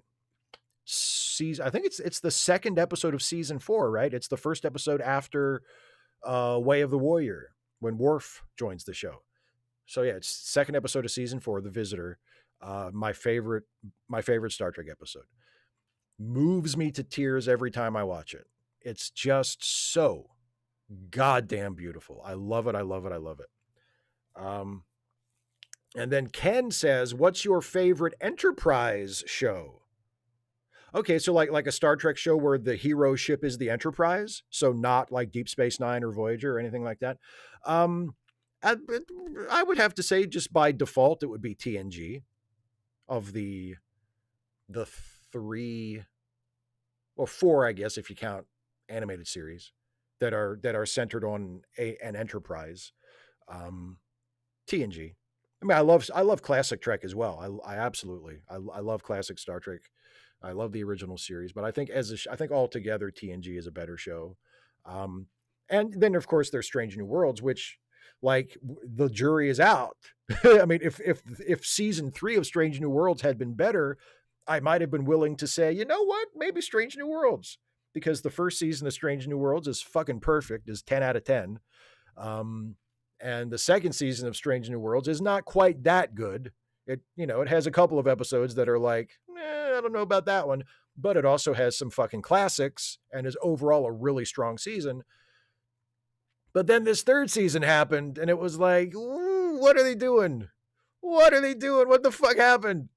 Oh shit. So I don't really feel like I can say Strange New Worlds at this point, but if they find it again and they put in a really strong 4th season and a strong 5th season to finish it out, and this show is over and I can look back on it and say, God damn, that was a great show. Had a rough patch there in season 3, but they overcame it and it was a great show. Then I might say Strange New Worlds is my favorite Enterprise show. But at the moment, I would say it's TNG. Jason, that's a good one. At least Charlie Kirk did something that got a rise out of his audience. Yeah.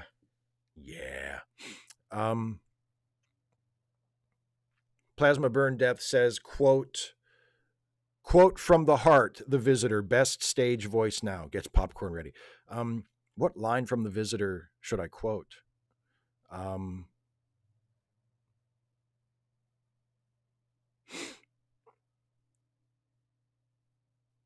I am now, Jake. I am now. The last line that just digs my heart out. Just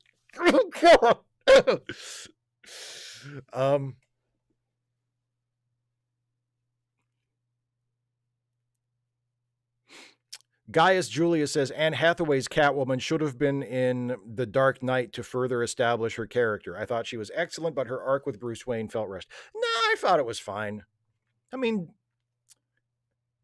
Dark Knight Rises is a pretty long movie. I feel like we get to know her Catwoman pretty well during the course of that movie. And also, let's please not fall into the mindset of it always takes more than one movie to establish a character. Like, it's complete, like, it's, you know, most movies are not parts of longer series. Most of the time when you watch a movie, that's the only time you ever see those characters. And there's lots of good movies that establish their characters just fine within the confines of a single movie. So I would even say this: if you do feel that Selina and Bruce's relationship in Dark Knight Rises is rushed, which is a completely valid criticism. I'm not saying that I disagree with you or that you're wrong, but if you do believe that's the case, I would suggest the problem is not with the fact that she isn't in The Dark Knight. The problem is that she isn't written properly in Dark Knight Rises. It's a flaw of that movie, not a flaw of her being omitted from the previous movie. Okay, a couple more super chats came in. I will answer these, and then I'm going to start wrapping up the live stream because we have been going for 2.5 hours and I don't want to drag on too long. So I will answer these two most recent super chats. I'll do my usual wrap up, answer any final questions y'all throw into the chat, and then we'll call it a night. How's that sound? So here's a super chat from Dureth Vol. Thank you very much, my friend, once again for your generosity. When you get a chance, watch Enterprise Season 3, Episode 9, North Star. The parallels to the current Israel-Gaza conflict shine in this episode. How much revenge is enough? I know that episode. I've watched it within the last couple of years. It's a good episode, especially for Enterprise. It's a solid episode. And it's a Western episode, so it has that going for it as well. It's a decent episode. I like it. But, you know, since you have suggested it and since you've specifically mentioned it as relating to Israel and Gaza, maybe I'll make an effort to check it out again sometime. But so thank you for the suggestion. And here's another super chat from Ryan Nickens, who says, oh, this is easy, man. Pop quiz, Steve. Picard's name in his alternate life in the Inner Light was Cayman. Now, no offense. I'm not trying to insult you by saying that was too easy, but that was an easy one. But thank you for the question. All right. So if anybody has any final questions, go ahead and throw them into the chat. Yes, that's right, Jason. I try to go to bed by 9 o'clock. That's true. Even on Friday, which is not a school night, because I have to get up early tomorrow and work really hard and shoot YouTube videos. But anyway, so thank you all so much for watching. Thank you all for being with me for everything, for this live stream and for everything else. I appreciate all your support in whatever form it takes. If you enjoy this YouTube thing that I do and you would like to be a part of helping me to continue to do it, you can do so by becoming a patron of this channel by going to patreon.com/Steve Shives or becoming a channel member by clicking the join button. Either way, if you become a patron or a member at any level, whether it's $1 a month or $5 a month or whatever, you earn as a little benefit, as a little way of me saying thank you, you get to submit your questions. If you have any questions for Ask Away, you get to submit them ahead of time for these live streams. You get, I put up a notice that calls for questions from patrons and members on the Monday before I'm going to have an Ask Away on Friday, and you can throw in your questions. And it's just my way of saying, hey, I appreciate you.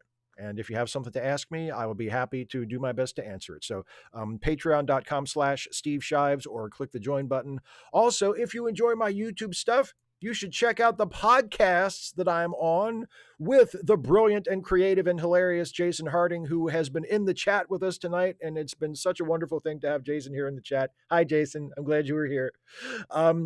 There is Late Seating, the movie review podcast that I co-host with Jason, where we take a fresh look at classic films and see if they live up to their reputation, whether it's good or bad. And our most recently recorded episode is our review of Excalibur. Now, if you had to guess between me and Jason, those of you who are familiar with both of us, if you had to guess, do you think we would like the movie or not like the movie, Excalibur? Or would we disagree? And if one of us liked it and one of us didn't like it, which way do you think that would go? It might surprise you, but then again, it might not. Check out our episode reviewing Excalibur. And also, there is the Ensign's Log, the Star Trek themed comedy podcast that I'm on with Jason and also our friend Amanda Billings. And the three of us are playing original characters who exist in the Star Trek universe. It's a Star Trek comedy podcast. And we are kind of having our own adventures while stuff from the actual Star Trek shows happens off to the side and in the background. We are currently we're near the beginning of the 8th season of our show, and we are also existing circa, the 3rd season of Deep Space Nine at the moment. That's kind of happening in the background as we're doing our own stuff on the Ensign's Log. But it is such a fun show to do. It's an absolute joy. We've been doing it for years, and it's never been anything other than fun. And if you like Star Trek, if you like funny Star Trek stuff, and you haven't done so before, check out the Ensign's Log. It's linked in the description of this video, along with Late Seating. Check out our podcasts, because I'm really happy with them, and I'm really proud of them. And I say proud when I literally do no work toward them. Jason does all the work. I sit in front of a microphone and talk, and that is my contribution. But I think they're awesome. So check them out if you haven't already. Okay. And also don't forget charitylinks.page, which is the collection of GoFundMe links and PayPal links and various other fundraising links for some friends of ours who need a helping hand. And specific links have been shared throughout the night in the chat by our friend Some Random Geek.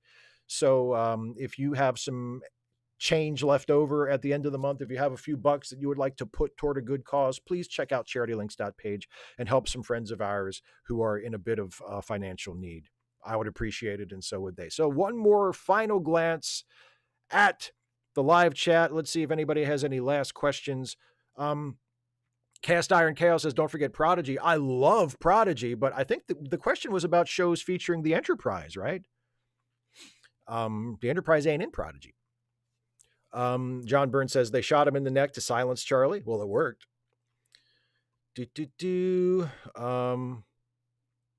Fool Backward says, if you were to redirect any episode of any series, what would it be? Redirect an episode. Oh man, that's a good question. I would do a shot-for-shot perfect remake of Spock's brain. Jason says, yeah, he totally came in that lady. He did. They had so many kids. Well, I guess they only had 2 kids, right? But still, he came in that lady at least twice.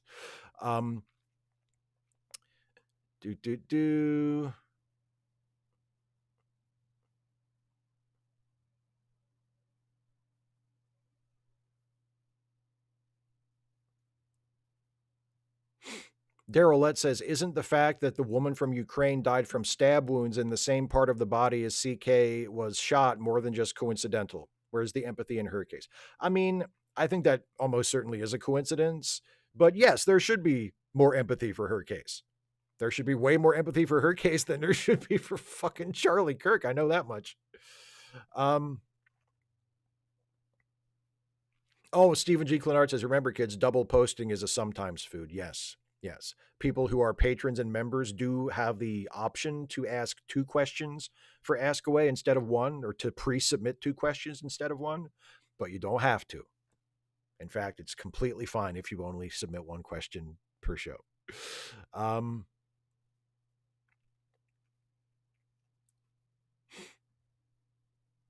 255 AD says, I think if it hurts Charlie Kirk's children that people are happy he's dead, that's entirely his fault for how he chose to live. Would you agree or disagree with that? Agree. I would agree. Okay, last one. Winter says, is there a way to make Voyager not the worst Star Trek show for you? Yes, there is. You produce a show called Star Trek Picard. Because I think that one's worse. Okay, and here's one from A.